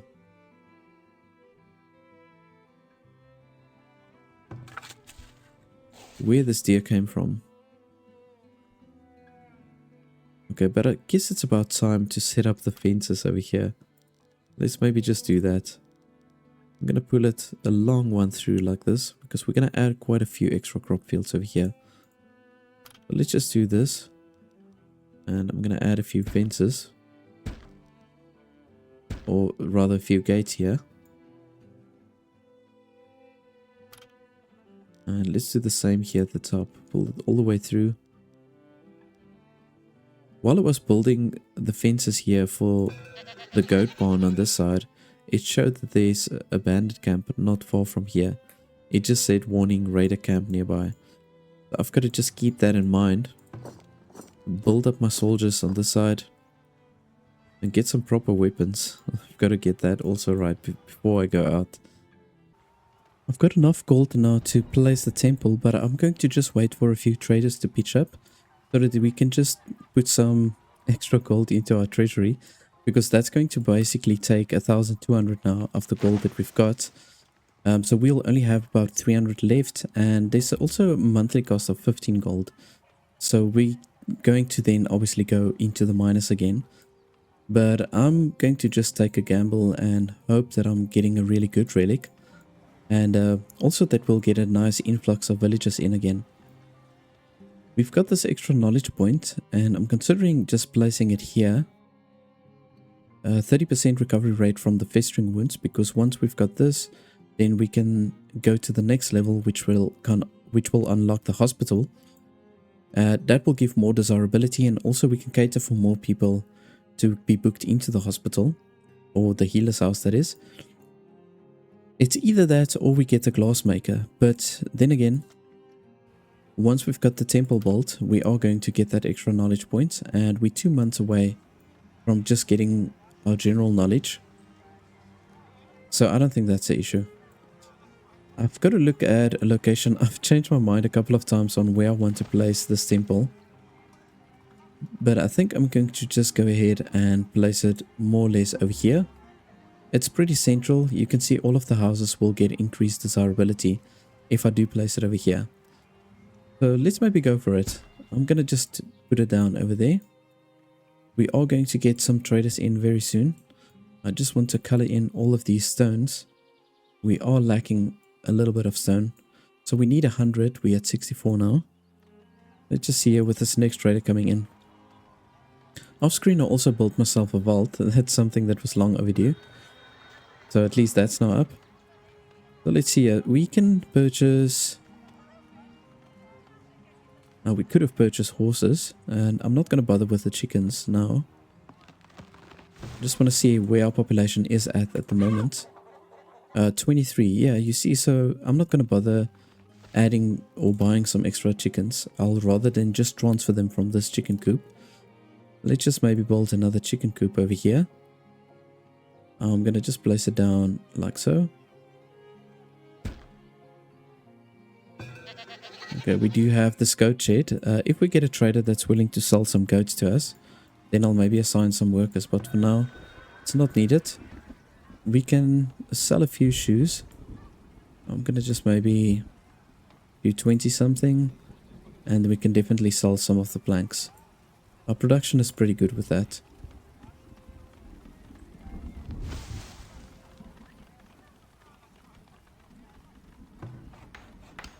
We'll just put that as a top priority. You can see here now 5 extra livestock has been born.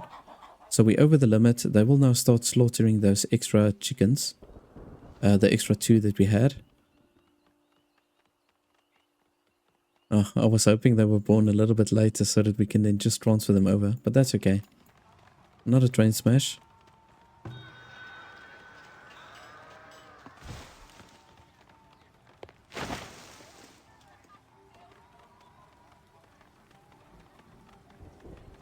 Here comes the second trader, so let's see what they've got.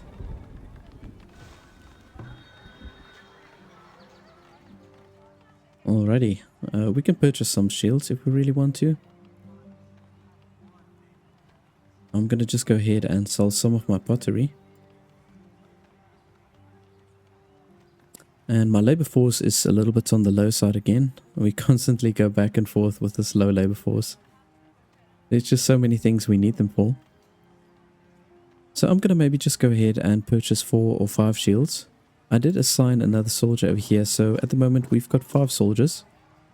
We are going to need, I would say at least 10 soldiers, but well-armed soldiers, if we want to take on any of the bandit camps. I've got the experience now with these camps, so yeah, you need at least 10 really well-armed soldiers to go in there. Otherwise you're going to lose some of your villagers. So let's just see, okay. We've got 1,000 gold now. I'm going to go ahead and just purchase maybe 2 shields. We can also go ahead and purchase another heavy tool, because I think this is going to come in handy in a little while. I have to place myself a foundry. And I'm not quite sure where I want to place that yet. I can maybe do it over here. Why not? So this foundry, the only thing we're going to really use it for at this stage is to process the gold, which I'm perfectly fine with. We can pull this road down, maybe from here, or actually, let's do this. We're going to just snake our way down here.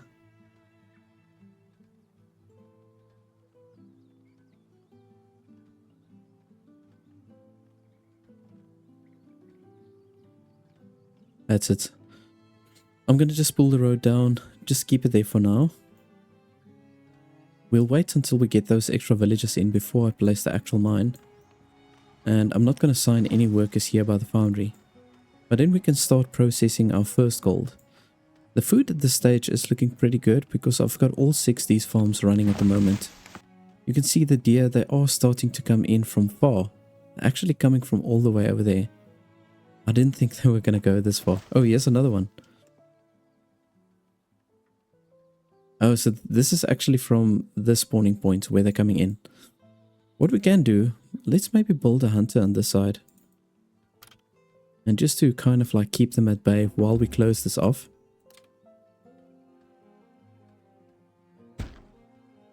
Alright, so I'm going to have to decide how many extra camps I want over here. I think I'm going to just maybe do another 4. So I'm going to just have to measure this out and fence it out. I'm almost done in fencing this out. We've just got this little piece over here. We did lose a few crops, but either way, we're going to close it off soon. I did get that extra knowledge point from the temple, and then we accumulated another 2. It went actually very quickly. So let's just go here. I'm going to add the glass making, and we can maybe just go straight to the canning, because once we can get going with the canning, we'll push the preservation on the food up significantly, especially for the root vegetable. And then, yeah, as I've mentioned, I did consider adding the hospital, but I don't know if I've got enough resources, and I think we also need a tier 3 town center in order to build a hospital. So I think I'm going to wait for that. Let's maybe go ahead and unlock either this one or the cheese maker. We need quite a lot of bricks, so I'm going to wait for the cheese maker first, and we still need some goats, so we need to set that up still. I'm just setting the grazing area here, and then we can transfer some of the chickens over. We can just maybe say 6. Transfer them over. We've got enough food that we're generating. Yeah, there's 520 grain about, and we've got some root vegetables, so that would sustain the animals.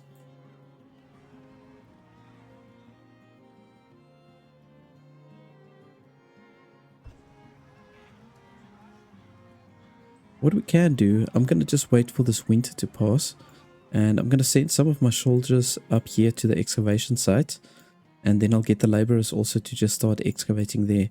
Hopefully we'll get a really nice thing.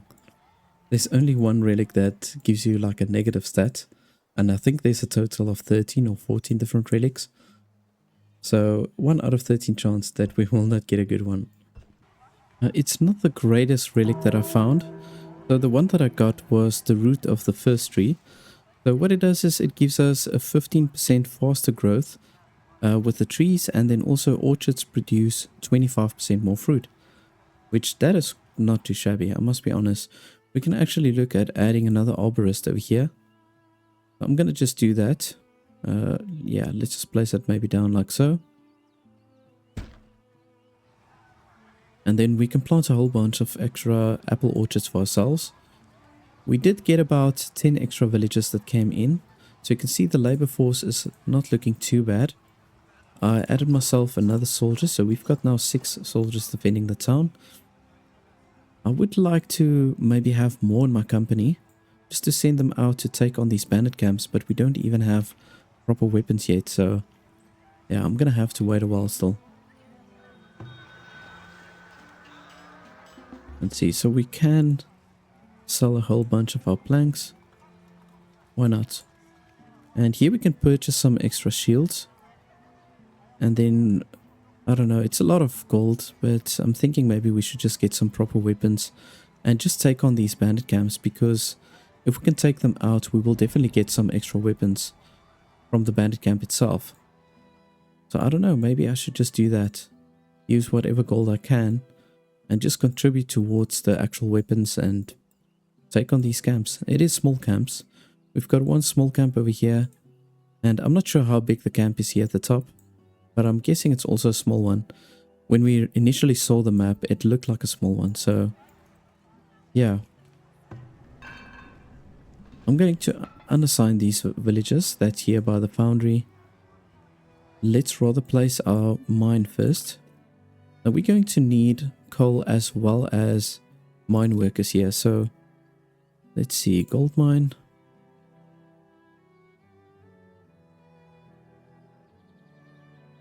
Yeah, I'm gonna put it down like that. Okay, this is pretty odd. Like, normally they manage to put the fire out on time, but this time around they didn't. Oh man, that's going to cost me a lot of planks now. I'm usually so nonchalant about the fires.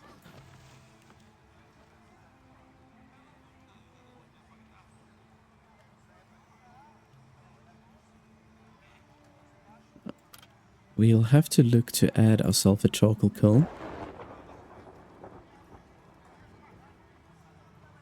And the best place to do it is probably here, right next to the foundry. Oh man. Are these deer still coming in somewhere? Oh, look at this. So they're coming all the way around this side. Ooh, another 16 people. Don't mind if I do.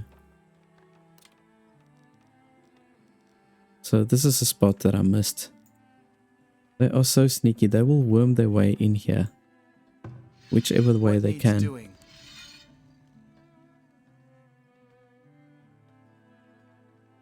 Let's see. I'm going to just use the hunter to take this deer out that's already in the camp. And now we can definitely consider adding some more villages here to the barracks. Let's add another 2. I'm going to sell all of this wood. Here we go. Let's just go ahead and purchase 5 shields, maybe. I'm going to do 3 of these weapons, and then we've got some crude weapons left in storage. Let's just do another 2. Okay. I think we will be well equipped enough now to take them on if we had to. I'm gonna have to give it a shot. What we can do for now is we can assign all the villages we need at the different places. I still need to add myself a sandpit over here, so we can get going with that. We've got our temporary shelter there with the well. And another one over here. I think that should just sort those villages out. And then on this side, we can maybe just go ahead and add 2 villages to work here. Let's see. So there's still another 29 laborers left. Want to see what we're really lacking. I'm going to go ahead and add another basket weaver. So that production is looking a little bit on the slow side. And we've got plenty of willow. And we can definitely look at maybe adding another worker here by the weaver building. That's it. Awesome stuff. So since the glassmaker is also now a setup, or the research is done for the glassmaker, we can look at adding this maybe here close to the coal burner. Because we're going to need that coal to also produce the glass. And we need 155 bricks. Oh shoot.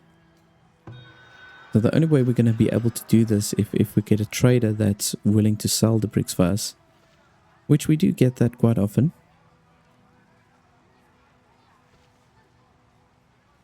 Now I'm going to go ahead and maybe just sell some of the shoes. Let's do that. And we can look at adding some extra hunters.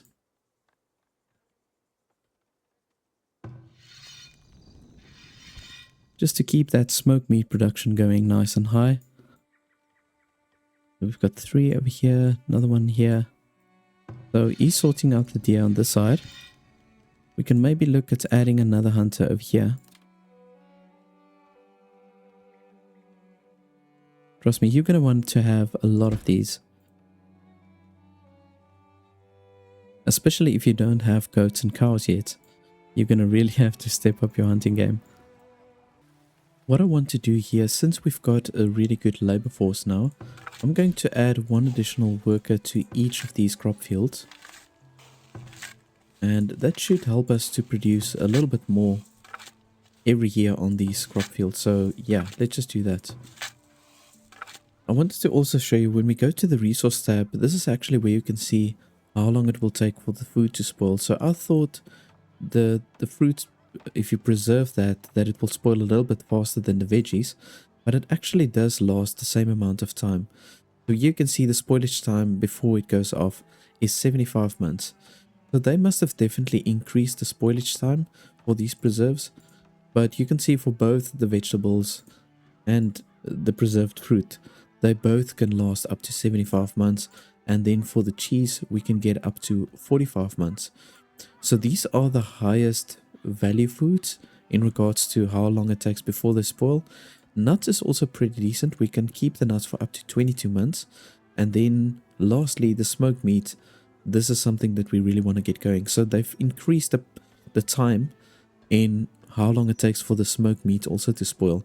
So you can see there it's 30 months, and the same for the fish, that's also going to be 30 months.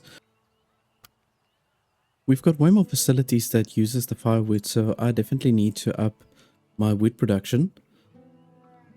And maybe I need to just also build a secondary sawmill. So I'm going to just extend a road down to this side, and we can place ourselves another work camp. Let's just put it down like so. Here we go. Yeah, I'm going to assign, let's just maybe do 2 workers here, because I just found a trader that's now willing to trade some goats to us. I'm going to try and sell as much as I can. I don't have a lot that I can sell to this trader, and the goats are quite pricey, so they're going for 349. So I might be able to buy 2 at least, but we'll see when the next trader comes if there's anything of value that we can sell to them. Maybe we can purchase a few extra goats, and then we can get some milk in, and then from there we can start doing the cheese production. Although I need to buy tons of bricks. We're going to need so many bricks. Let's just see here. So I can just go ahead and unlock the cheese maker. I want to see how many bricks we're going to need for the cheese maker specifically. So yeah, you see, this is what I'm talking about. So we need 90 bricks for the cheese maker. For the precifist building we need 100. That's 190 together, and then we also need to do our glass production, and that's going to also cost another 155. Oh my goodness. So we're looking literally like at 400 bricks in order to have enough bricks for all those production. So this might still take a while to get all of that going. So let's see here. Okay, yeah, we're definitely gonna have enough gold to have at least 3 sheep. Let's see with this trader.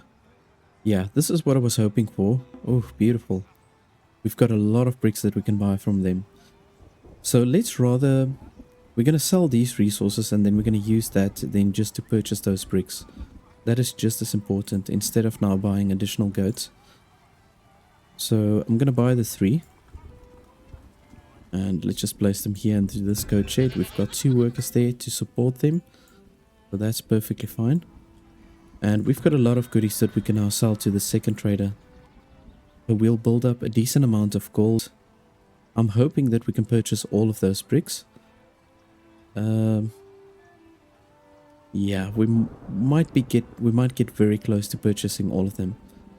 Well, let's see here. I'm going to sell a lot of hide coats. We can maybe just keep 3 in the town storage. We don't need so many of that. And then we can sell some of the soap. I do need to up the soap production, get a few extra workers in there. We've got plenty of herbs and tallow to make the soap. And I'm very reluctant to sell the stone. I think let's just maybe see how much gold we are going to get between these 2 items. Well, let's see here.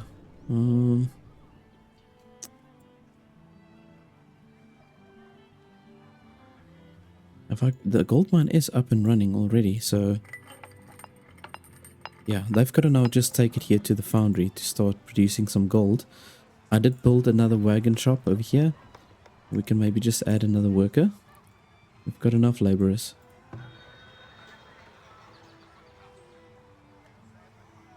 Now, I'm really hoping with the stuff that I'm going to sell now that we'll be able to purchase those bricks. Oh my goodness. And now we've got the raiders also attacking.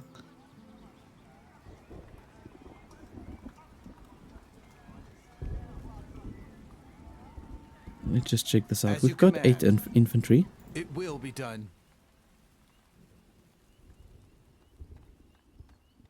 I'm going to just position them down here. And we can maybe move our hunters. We've got 2 hunters over here. We can maybe pull 3 of the hunters with all of my soldiers, and then there's another 2 on this side. So we'll just see how many is going to come and from which sides. 43 raiders. Oh, that's a pretty big raiding party. Let's see what we can do over here. Done. On it. As you say. As you wish. We're gonna just bring those hunters over here. Okay then. Here they come. Okay. Right, so I'm gonna have to move them down. As you command. Just try to As take you these say. guys out as quickly as I can. As you command. And then we can try and intercept these ones at the top. Oh, they're gonna get pretty close to the village, but that's definitely a smaller party on that side.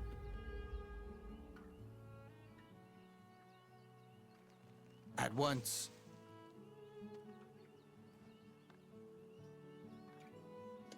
Oh man. As you command. You know, I think I must maybe first send them here because these guys are much closer. All right. All right. Done. As you command. It will be done. At once. As you command. Let's just see here. Okay. Done. Got our hunters. As you wish.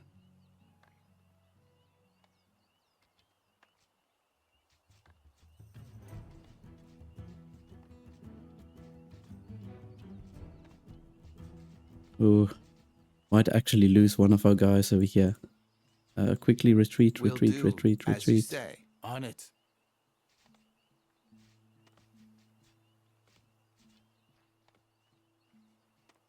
Okay, that was a good choice actually to attack them from this As you side. command. And now It we can will just be bring our done. soldiers down and start to attack them from here. This is a very big raiding party we've got over here. We might actually lose some villagers. But before this trader goes away, I need to get this trade done.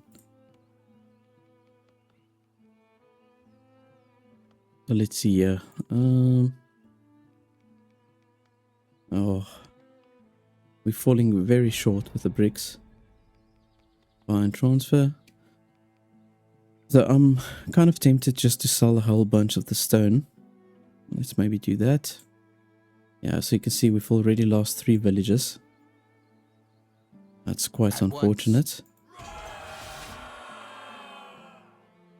I'm gonna just intercept them here. I think the infantry that I've got should be enough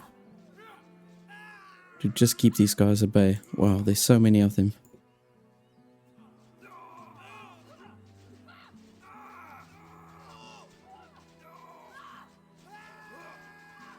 I've still got all my soldiers.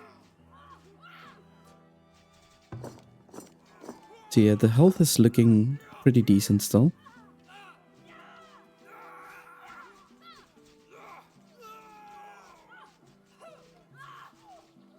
Oh, there we lost one of our soldiers, unfortunately.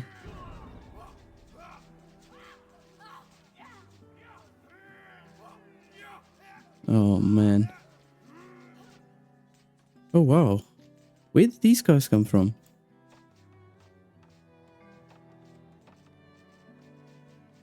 There's a few rogue raiders that came in from this side. Oh man. At least I've got the healer's house up. But we can save a few of our guys.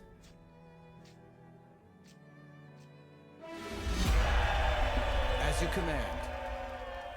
Right away. Let's just see here.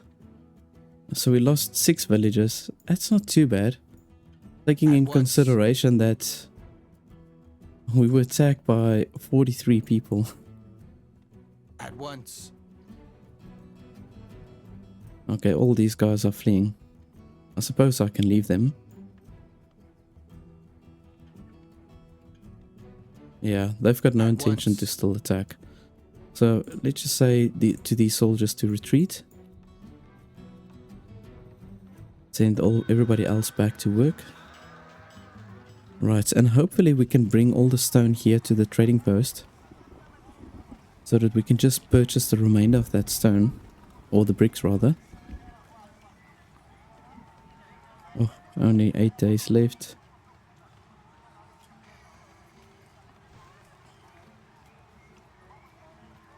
Alright, so I'm gonna just have to do this. I'm gonna sell whatever I've got in storage, and let's just do this.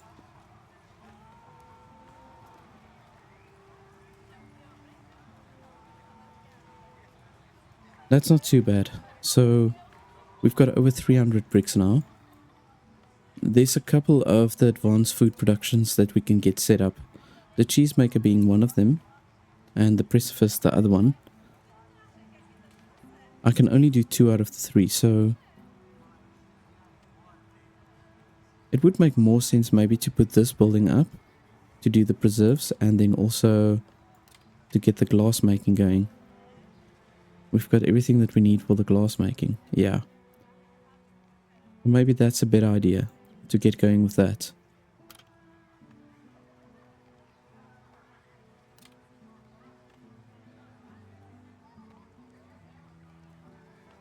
Okay, cool. I'm gonna just let all my resources accumulate. And then we'll set up the glass maker as well as the precipice building.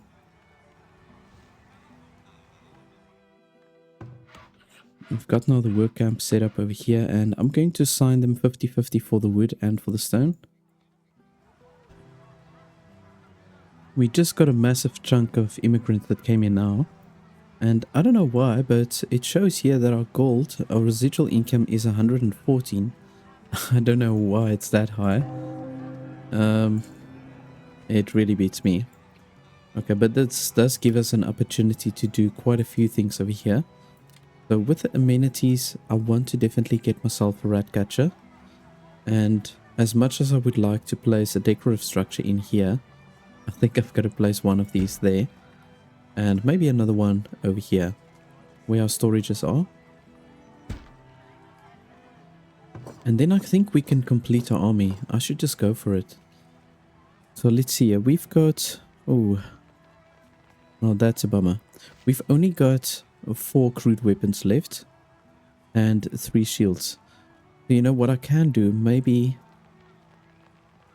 I should just get another... 3 of the infantry. Let's just do another 3 infantry and then let's do 3 archers. And this will complete the barracks for us. The archers are really good against infantry, but like if for example we attack a bandit camp like these ones that we can see on the map, these watchtowers really, they take a lot of damage from them. So you've got to micromanage them when you do attack. But I'm sure we'll be fine. We'll get it done. Definitely. Let's just move this working zone. I'm going to move it up here. And I'm going to just say go strictly for the wood. So we're falling short with only 11 workers in order to get us up to the tier 3 town center. We're also going to need an additional 3,000 gold and 200 planks. The planks will accumulate quick enough in any case. So that's not a problem. Now I'll just look for empty spaces where we've got, with all the different production. I'll just add a few extra workers. We definitely need to get our candle workshop up. I still haven't placed that, believe it or not. So let's just get that going because that will definitely bring us some extra revenue in. So we can squeeze that in there. And then we can do 1 additional compost yard. I think it's not a bad idea to squeeze another one in here. Okay, cool. I don't know actually at what point rats starts to become a problem. But I think it's going to be pretty soon. So that's why I just want to set this rat catcher up.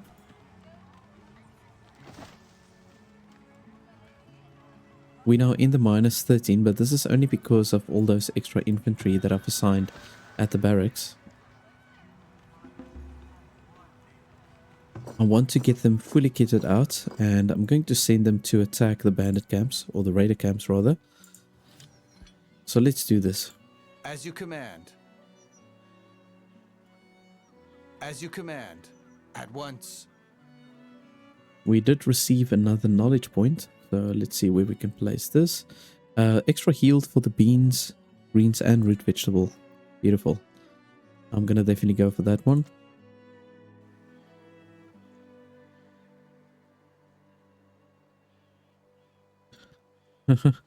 We've got one lone soldier that came all by themselves. Where's all the other guys? Oh, here they are. Work to be done. I don't think your soldiers can get struck with frostbite. I don't think It so, will at be least. done. But I'm gonna move in slowly. Your orders?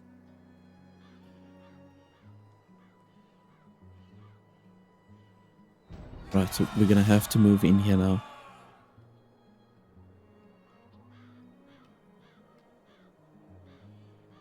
Your orders? Right away. You see, so now I've got to just manage these archers.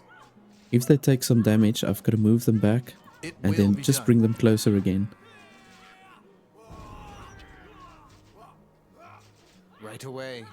As you command.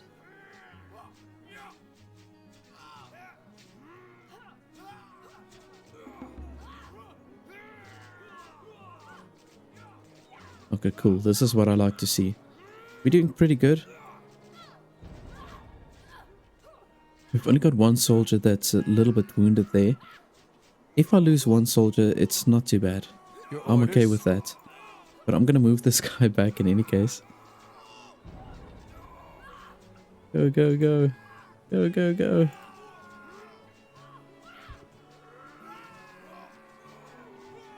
Yeah, we managed to save him. Nice. You see, this is what I'm talking about. So we got 400 gold ingots, so a lot of smoke meat, hide coats, 8 weapons, proper weapons. So this is going to set us up nicely for the second bandit camp attack. Extra shields, hooberks. Yeah, beautiful.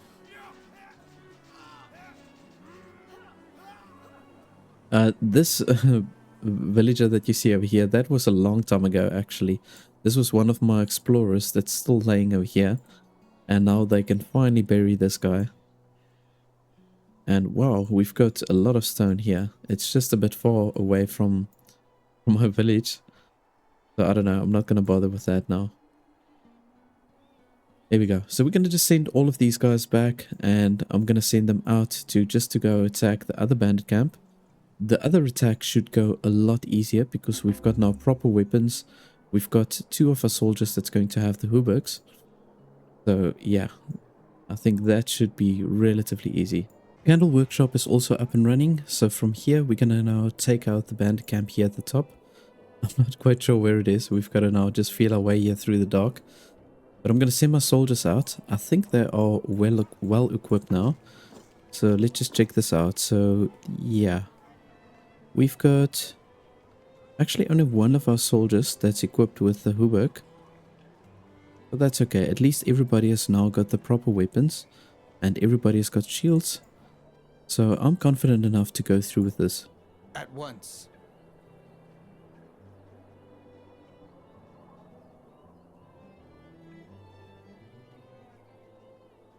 Just want to check this out. So yeah, labor count has dropped down a little bit again. I've assigned them at a whole bunch of different places.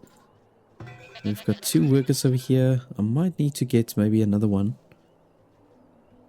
Alright, but oh, there we go. Beautiful. Yeah, so we can see the bandit camp from here.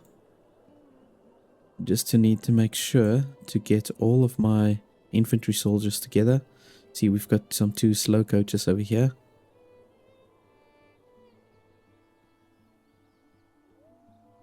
We're still missing another one, I think. See, 4, 5, 8. Oh, no. We lost one soldier. Forgot about that. Okay, so let's just do this.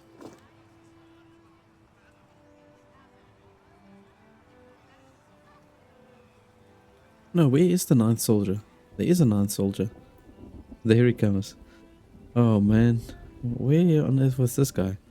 Oh, he's got the heavy armor. That's why. At once. Right, let's do this. At the For some ready. reason, I can't select the infantry here with the flag. But yeah, we'll just have to individually drag him closer. Well, let's do this. At once.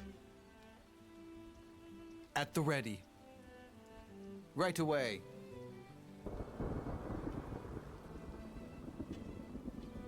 See, they're very clever, so these watchtowers, they immediately go for my archers.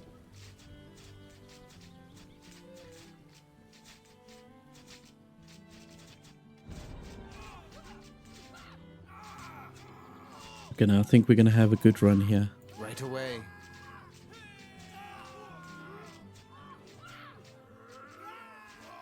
Yeah, so far so good.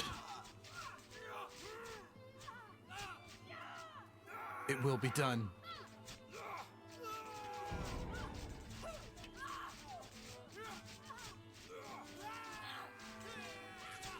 Your command?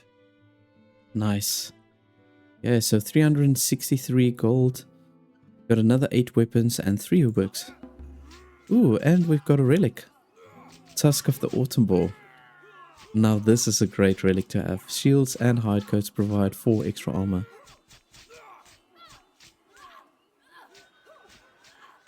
So this is what you're hoping for. Alrighty, so we've got rid of the raider camps that I know of. We're going to just send all of these soldiers back.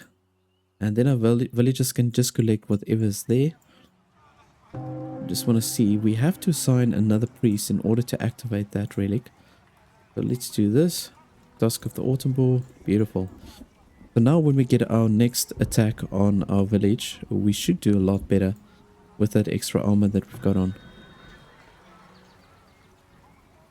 So now I need a couple of iron ingots here because we're going to need that for the glass maker. There's a few things that we can sell. Just looking at maybe selling some of my shoes and baskets. We don't need a lot of gold. I think I've only got to buy 15 iron ingots. Yeah, that's pretty much all we need for the glass making. So let's just check it out here. 15. Yeah, there we go. And I'm going to go ahead and place it right over here like so. This is definitely the first step that we're going to have to take. Now we're going to also have to keep our eyes out for any traders that's going to bring us some extra bricks. I think we need at least another 100 to 150 bricks in order to build those advanced production facilities, and then I want to use the bricks to also start upgrading all the different storages. Oh, and then of course we do need 300 gold in our storage or in our inventory, whatever you want to call it, in order to upgrade the town center to the tier 3.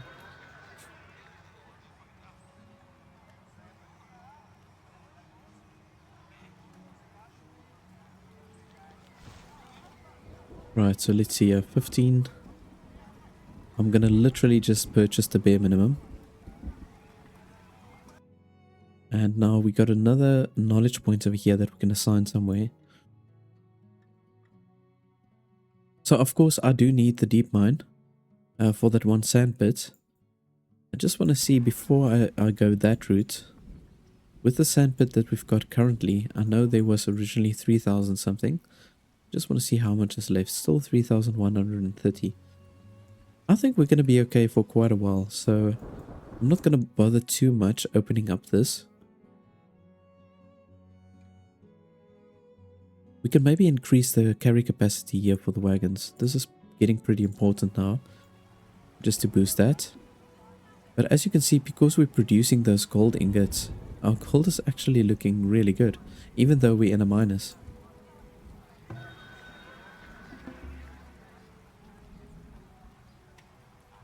I should probably consider just purchasing some tools so we can get it for a very good price. So let's say buy and transfer. I'm gonna add, ooh, yeah, let's just do this. I'm gonna just add a few, maybe 200 gold to the trading post, purchase a few extra tools, and then I'm hoping for the next trader to really give us something of value. I just set up my precifist building here. I just want to see, we are very short on laborers, but I want to look at adding definitely a lot more workers here to the glass maker. And we're going to need plenty of extra workers here by the sand pits as well. I want to try and fully staff this. We've got at least 44 storage or housing space left for new immigrants to come in. So I'm hoping that we will get another cluster of villagers that will come in. Maybe if we add a few extra nice decorations just to increase the desirability, because our food is looking really good at this stage. You can see we've got almost a perfect score for everything. And you will notice that sometimes even when your food goes down to like 60% or 50%, or like it's dropping now to 83, it will still show that the immigration rate is 110%. But I can promise you now, it's not 110%. It definitely slows down as soon as your food drops. It really does make a massive impact on how quickly you get villagers that will come in. But what we can do is we can just look at adding some decorations here for now. We've got enough food production going everywhere, really. I built myself another smokehouse. So I think in total, yeah, we've got 3 now. So I think that is enough as it's looking now. We've only got 100 raw meat. I might need to maybe build another smokehouse, but I think it's fine. Yeah, so let's look here for a few decorations that we can add. I want to try and keep it relatively affordable and also just small decorative items. We can look at doing these medium gardens. They look pretty nice and we've got a few open spots for them. Well, actually there's one open spot and then here's another one right over here. So let's squeeze it in there.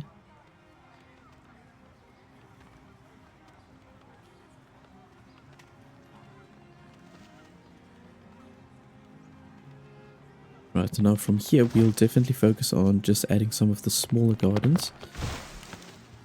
So let's see wherever we can squeeze those in. I'm going to do another one there. Right next to the healer's house, we've got a small space over here and here. And I'm going to just pretty much scatter them all over just to get that desirability up. We're going to get very close to the amount of desirability that we need in order for the houses to upgrade to the tier 3. We just got a nice big chunks of extra immigrants that came in. I think it was about 16 people that came in. And our town center is ready to upgrade to tier 3. So I'm going to go right ahead and do that. We can just say prioritize. We've got plenty of gold in storage now. And I do have just over 1,000 also within the trading post. What we can do from here, we really have to get going with the preserve. So I want to definitely assign as many workers as I can here by the sandpit. Oh my goodness. I had enough laborers and now it looks like there's too little again. One of my soldiers died. We did get raided by a smaller raiding party. Much smaller than the previous one actually. So we only had 34 raiders. And then I just actually lost the one soldier out of negligence. We could have taken them on easily, but in any case, it is what it is. So what I'm going to do is let's maybe add another worker here to the glassmaker and then one extra here to the precipice building. We need to get that number up, obviously to 24. And I want to get there as soon as I can. There we go. So we've got now our tier 3 town center. We should be able to unlock a few extra technologies over here. Nothing really significant that I'm seeing over here. Now in order for me to get to that deep mine, aside from having 42 knowledge points, I'll also need to research this metallurgy and the blast furnace. Then we've got the quarry, so there's 1, 2, 3. I need to do 3 additional research here in order to get to the deep mine, so I think I should just get going with that. Let's just get that built. And I want to now also see what else we can build to give us a quick extra knowledge point. The theater definitely being one of them. We've got a monthly cost of 30 gold, which we actually can come by because we are generating our own gold. And we've got enough gold in storage to build this. So now I'm thinking, yeah, maybe we should build this. It is going to give a really nice boost in the desirability. So if I place it, let's say for example over here, this is not a bad spot for it, in all honesty. So yeah, we're going to get very close to having that 60 desirability in order to upgrade the houses to the tier 3. Let's maybe just go for it. I'm going to place it there. And we can also just transfer all of our gold from the trading post to the town storage. Well, let's see what else we can get here that will give us extra knowledge points. within the tier 3 region, there's nothing else that we can build that will give us that extra knowledge point. Just want to make sure here by the decorations. No, nothing. Alrighty, but then what I'm going to do is I'm going to build myself a brickyard. We need to get going with those bricks so that we can get the cheesemaker also up and running. So let's maybe go ahead and place the brickyard right over here like so. I can't believe we had so many people that came in and somehow my labor force is on the low side again. I mean, you can see my population have genuinely gone up. We're now at 237. We've got 174 people that's fit to work. I think that's a pretty decent number. While we wait for the theatre to be constructed, I'm going to squeeze another house in here.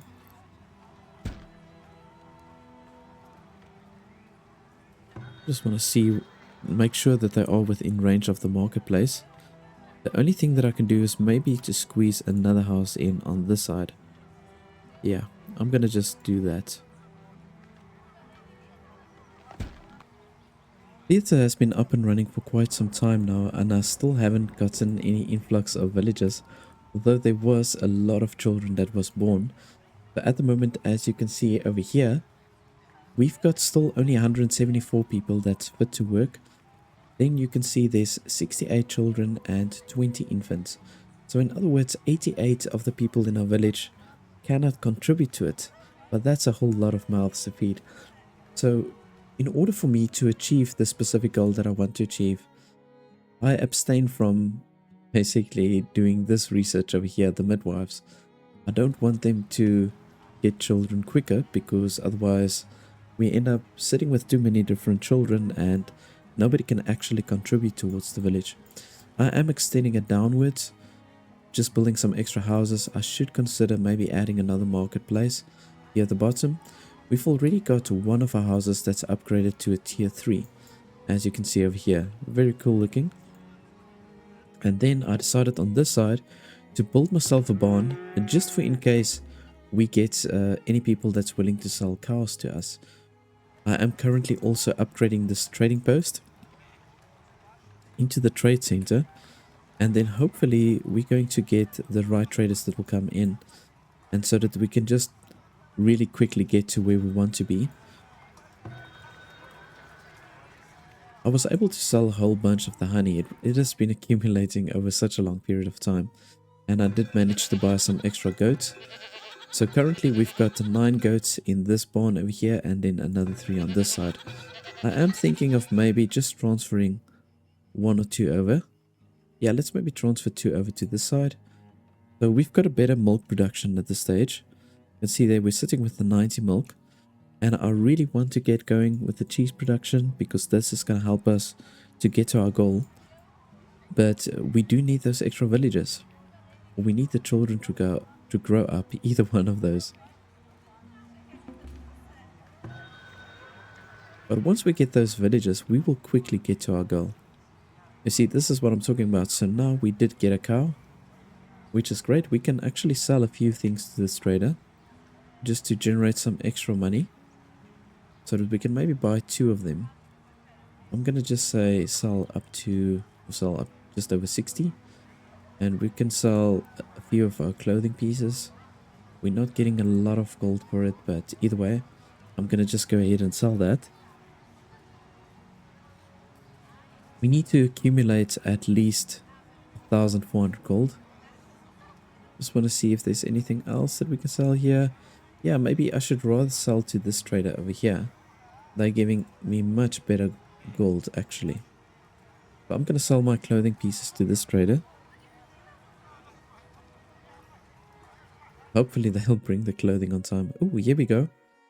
14 people have arrived. Yeah, this is what I've been waiting for so long.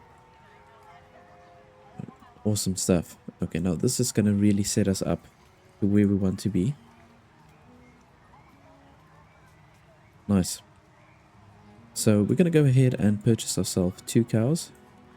Buy and stock. And let's just say yes. We don't have a lot of wood. Just want to see. Got currently 33 laborers.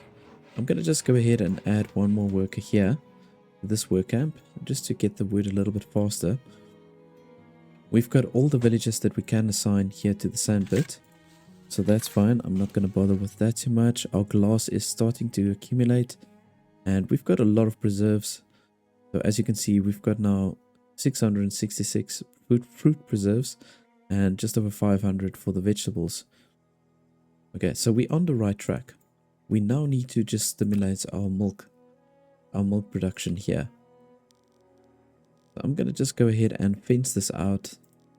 Because the cows can run away. They get sometimes into this funny mood where they just want to run away. You've got to fence it out, otherwise you sit with pretty big issues. There we go. So I'll just go ahead and also assign 2 workers here for now. And this is kind of like what freaks me out, because we had now 33 villages. That was part of the labor force, and now we've got only 16 available.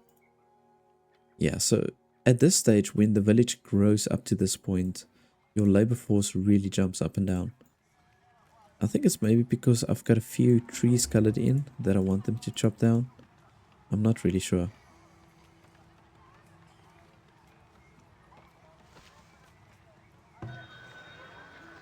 Yeah, but at least we had now a child that also grew up. Now that's gonna help.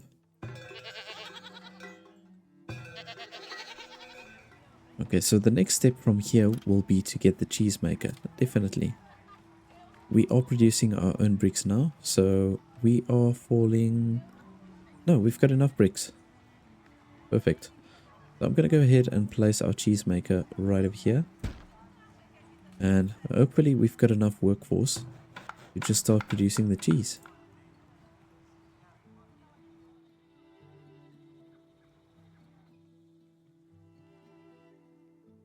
What I am going to do on a later stage, when we've got some extra cows, I'll probably build another barn towards this side, or maybe backwards towards this side. Either or.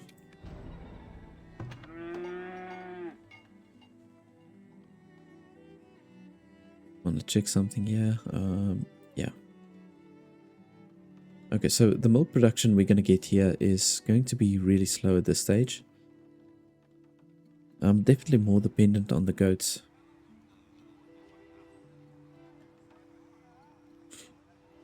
But as you can see, we've got plenty of wheat. I should probably just assign another worker here to make some extra flour. Although we can only assign 2, so I'll probably have to build another windmill. Let's see, maybe let's add another worker here to do some extra bread. Bread doesn't last that long. It's not going to really help us to achieve our goal. Maybe a little bit, but you can see there the spoilage is 7 months. That's a bit on the low side. We need to focus on our meats. We just got 30 months and our preserves and our cheeses. The cheese is the best, in my opinion. Although the preserves last longer, it's quite a process to make them. Cheese is pretty straightforward. I've added another 2 crop fields over here, so we've got to just make sure to get the wheat levels down and the rockiness. Then we can start producing food on this side. And I want to add a few extra houses, so we're getting close to our limit of how many people we can house. We've got currently 100 people in the village, or children, that we can't use to work. So that is kind of a little bit of a bummer. I'm going to have to wait for that massive influx of villagers to come in again. And then what we'll do is, as we increase our livestock farming, we can then also increase our smokehouses, because we're going to produce a lot of meat once we start butchering the animals. So at the moment, let's just check this out. We've got now currently 5 cows over here. So the cheese production is pretty good. But yeah, we've got to keep on building this up. In order for me to get the barn upgraded, we need 200 planks, 50 stone and 50 wood. We also need a tier 4 town center. So this is something that you can't bypass this. You are going to have to get your town center to tier 4 in order to get this barnyard upgraded. Because we've got so much livestock, we've got now a lot of extra raw meat. So I just decided to add a few extra smokehouses for myself. We've already got 5 here at the top, 1 here, and now I'm just building another 3 over here. So every early summer, when the new year starts, we get a whole bunch of new livestock that's born, and then whatever excess livestock we've got, they get then slaughtered. So that's why I'm going to need plenty of smokehouses just to compensate for that. Our cheese is climbing up slowly. I think we can maybe assign another worker or 2 there at the cheese maker. I've got quite a few already. We're almost fully staffed. We just need another 2. But I'm going to just go ahead and assign 1 more here for now.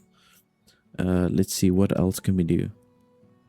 Yeah, I think this is fine for now. We can maybe look at adding another chicken coop. Now these chickens multiply like crazy. So let's just do that. Add another one over there. And I've got a second barn that I'm setting up on this side. Now at the moment we've got 7 cows. So yeah, we're getting close to the point where we are going to need another barn. I'm going to go ahead and add another worker here as well. And our town is just expanding further down. I've had a few extra houses that's been upgraded because I've added a few decorative structures. So now we've got, it looks like we've got 4 houses that's already been upgraded. I think what we can do is maybe let's go ahead and upgrade our shrine. This is going to give a nice desirability boost. And it doesn't cost that many resources to upgrade this. So the craziest thing just happened. I had basically 2 strings of immigrants that came in, and it was between 30 and 40 people that came in. And now I've actually got a housing shortage. So I'm just building those extra houses. This is very good obviously for us for the workforce. I've got the second barn up now, and we're going to maybe just transfer a few cows. Hopefully we get a trader in that can sell some cows to us. And I want to try and fully stock these 2 barns with the cows. We're going to then just significantly up our milk production. And I'll probably have to just build myself another cheese maker. But so far the food production is looking good and pretty stable. We're getting close to finishing this chicken coop as well. I'll probably just take maybe 3 or 4 chickens from each of these coops and transfer them over to this side. We've got to make sure that we've got enough food for them though, but I don't think that's a problem. We've got plenty of wheat over here, and we've got some root vegetables. So that will definitely cover for them. Let's see. Okay, there we go. So that one house is done. We're within our limits now again.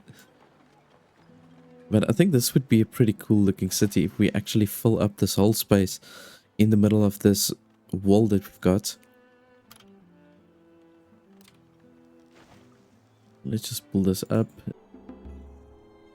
So let's transfer a few of these chickens. So I'm going to take maybe, let's do 3 from here. There we go. And we can take another 3 or 4 from here. Maybe let's do 4. Gotta just make sure to transfer it to the right coop. And we can do another 4 from here.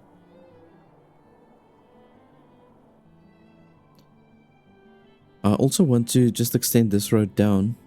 We've got 2 bodies of water over here, and I want to make use of it. Just getting up some fishing shacks. Make the most of every resource that we've got to build up that food production. Let's maybe go ahead and place 2 over here like so. And then another 2 here at the bottom. And what I intend to do is these 2 at the top, they're going to fish from this little small dam we've got here. And then the other 2 can then fish on these corners. If I place the fishing spot over on this corner, we should get a really good yield on this corner here. I'm currently building myself a second cheese maker. We just need a few extra bricks. And with the trader that we've got currently here, they do sell cows. Unfortunately at a very high price, but I'm going to see if I can buy 2 or 3. I've only got baskets that I can sell at this stage to this current trader. I'm hoping that with the next one that come in that we'll be able to sell some good things. Just build up our gold and try to buy as many cows as we can.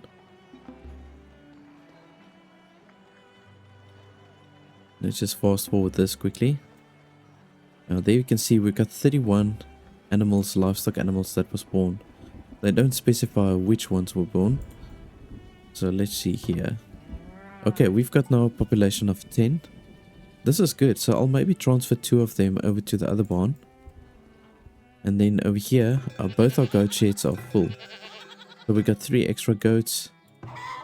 And then quite a few extra chickens. They're already almost fully stocked again with the chickens here. Nice.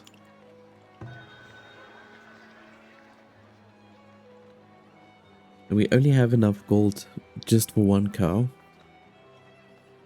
Just want to see, wait, and hopefully we'll get that trader that will bring us, or that will buy some valuable things from us. Let's maybe go ahead and transfer 2 of these cows over. Say confirm. That's it, and I'll then just purchase 1 for now.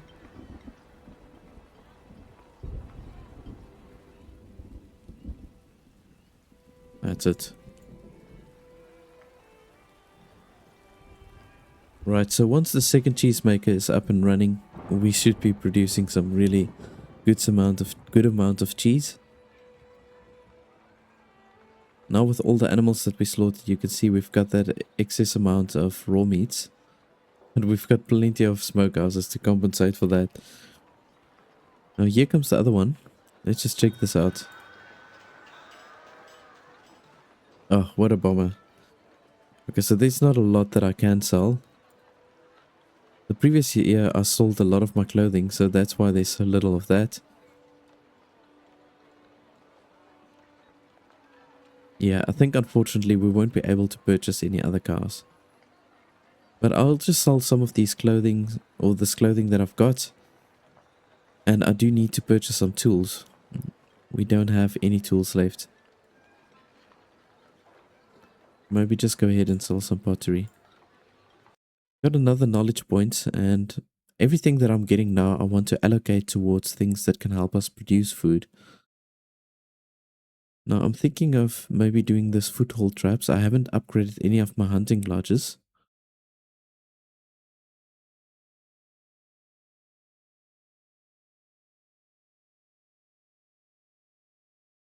Heat and droughts for grain crops.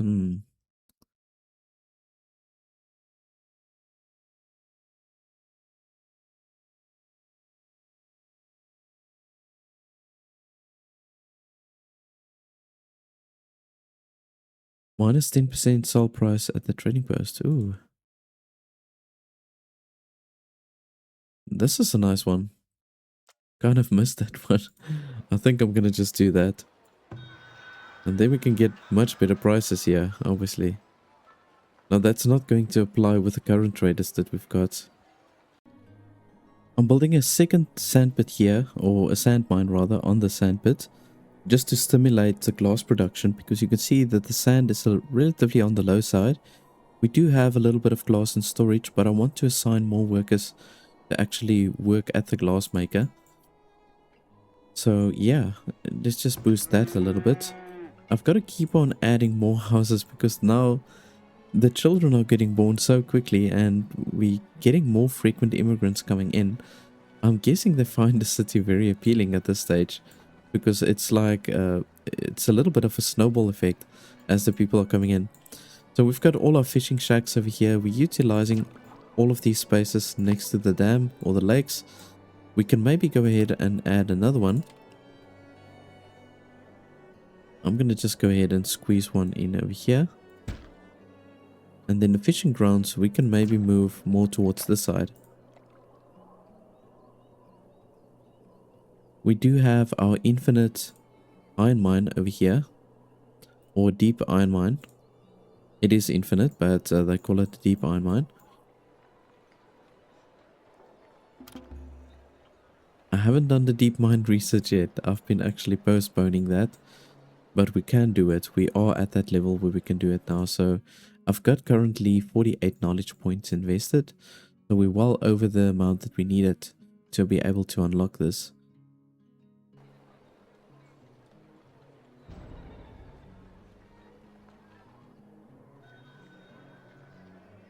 Oh my goodness, why are these villagers walking so far out?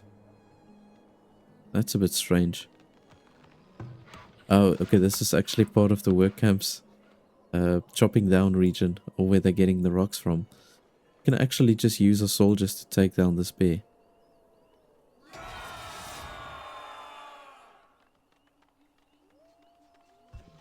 Ah, that's pretty easy. But currently, we've already got 9 months of food secured, so that's pretty cool. I'm going to go ahead and add maybe another 2 fishing shacks on this side, right next to the goat barns. We can probably fit 2 fishing shacks in here. We actually had raiders that came through here and they broke down all the fences here of the goat barns. So that's why you can still see some goats walking around here. But the workers are getting them all together and I'm fixing the fences up, so that's fine. It wasn't that big of a raid. I think we had about 50 raiders. I still managed to fend them off with only the 1 barracks. But then obviously I do also make use of my hunters and of my town center. So let's just do that. I'm going to place these 2. Just say prioritize. So at the moment, you can see here we've got 900 raw meat. This is now just from a whole bunch of animals that we slaughtered again. I think we actually did slaughter a cow and then a whole bunch of goats and then all the chickens. So that produces a lot of meat every year here within the early summer. And the milk production is going up. With that also our cheese production. I can actually go ahead and add another 2 workers over here. I don't think I need any more smokehouses. I mean, I've got now 3, 4, 5, 6, 7, 8, 9 smokehouses. Maybe we can do 1 extra just to round it off. Get our 10 smokehouses. So you can see we've got 10 cows on this side and we've got 3 over here. So what I'm going to do is I'm going to maybe transfer another 2 over to this one. There we go. And then they'll just breed a little bit quicker.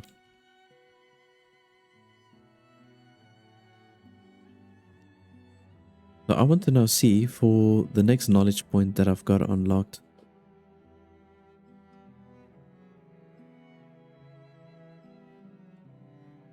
Let's maybe do this. I'm going to upgrade the hunting cabins. Just for them to start setting up some traps. We've got some extra iron available. And I'll just purchase whatever else I need within the next year. When the next group of traders come in. But I'll maybe just go ahead and upgrade 2 of these hunting cabins. Yeah, let's just do 2 of them. And I'll just let them set out a few traps.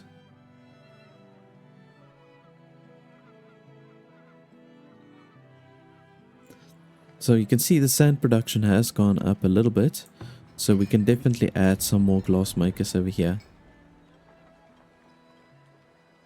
Oh, which building needs tools? Oh, actually the glass maker. But it says there that we still have tools. Okay. Oh, there it shows now. Alright.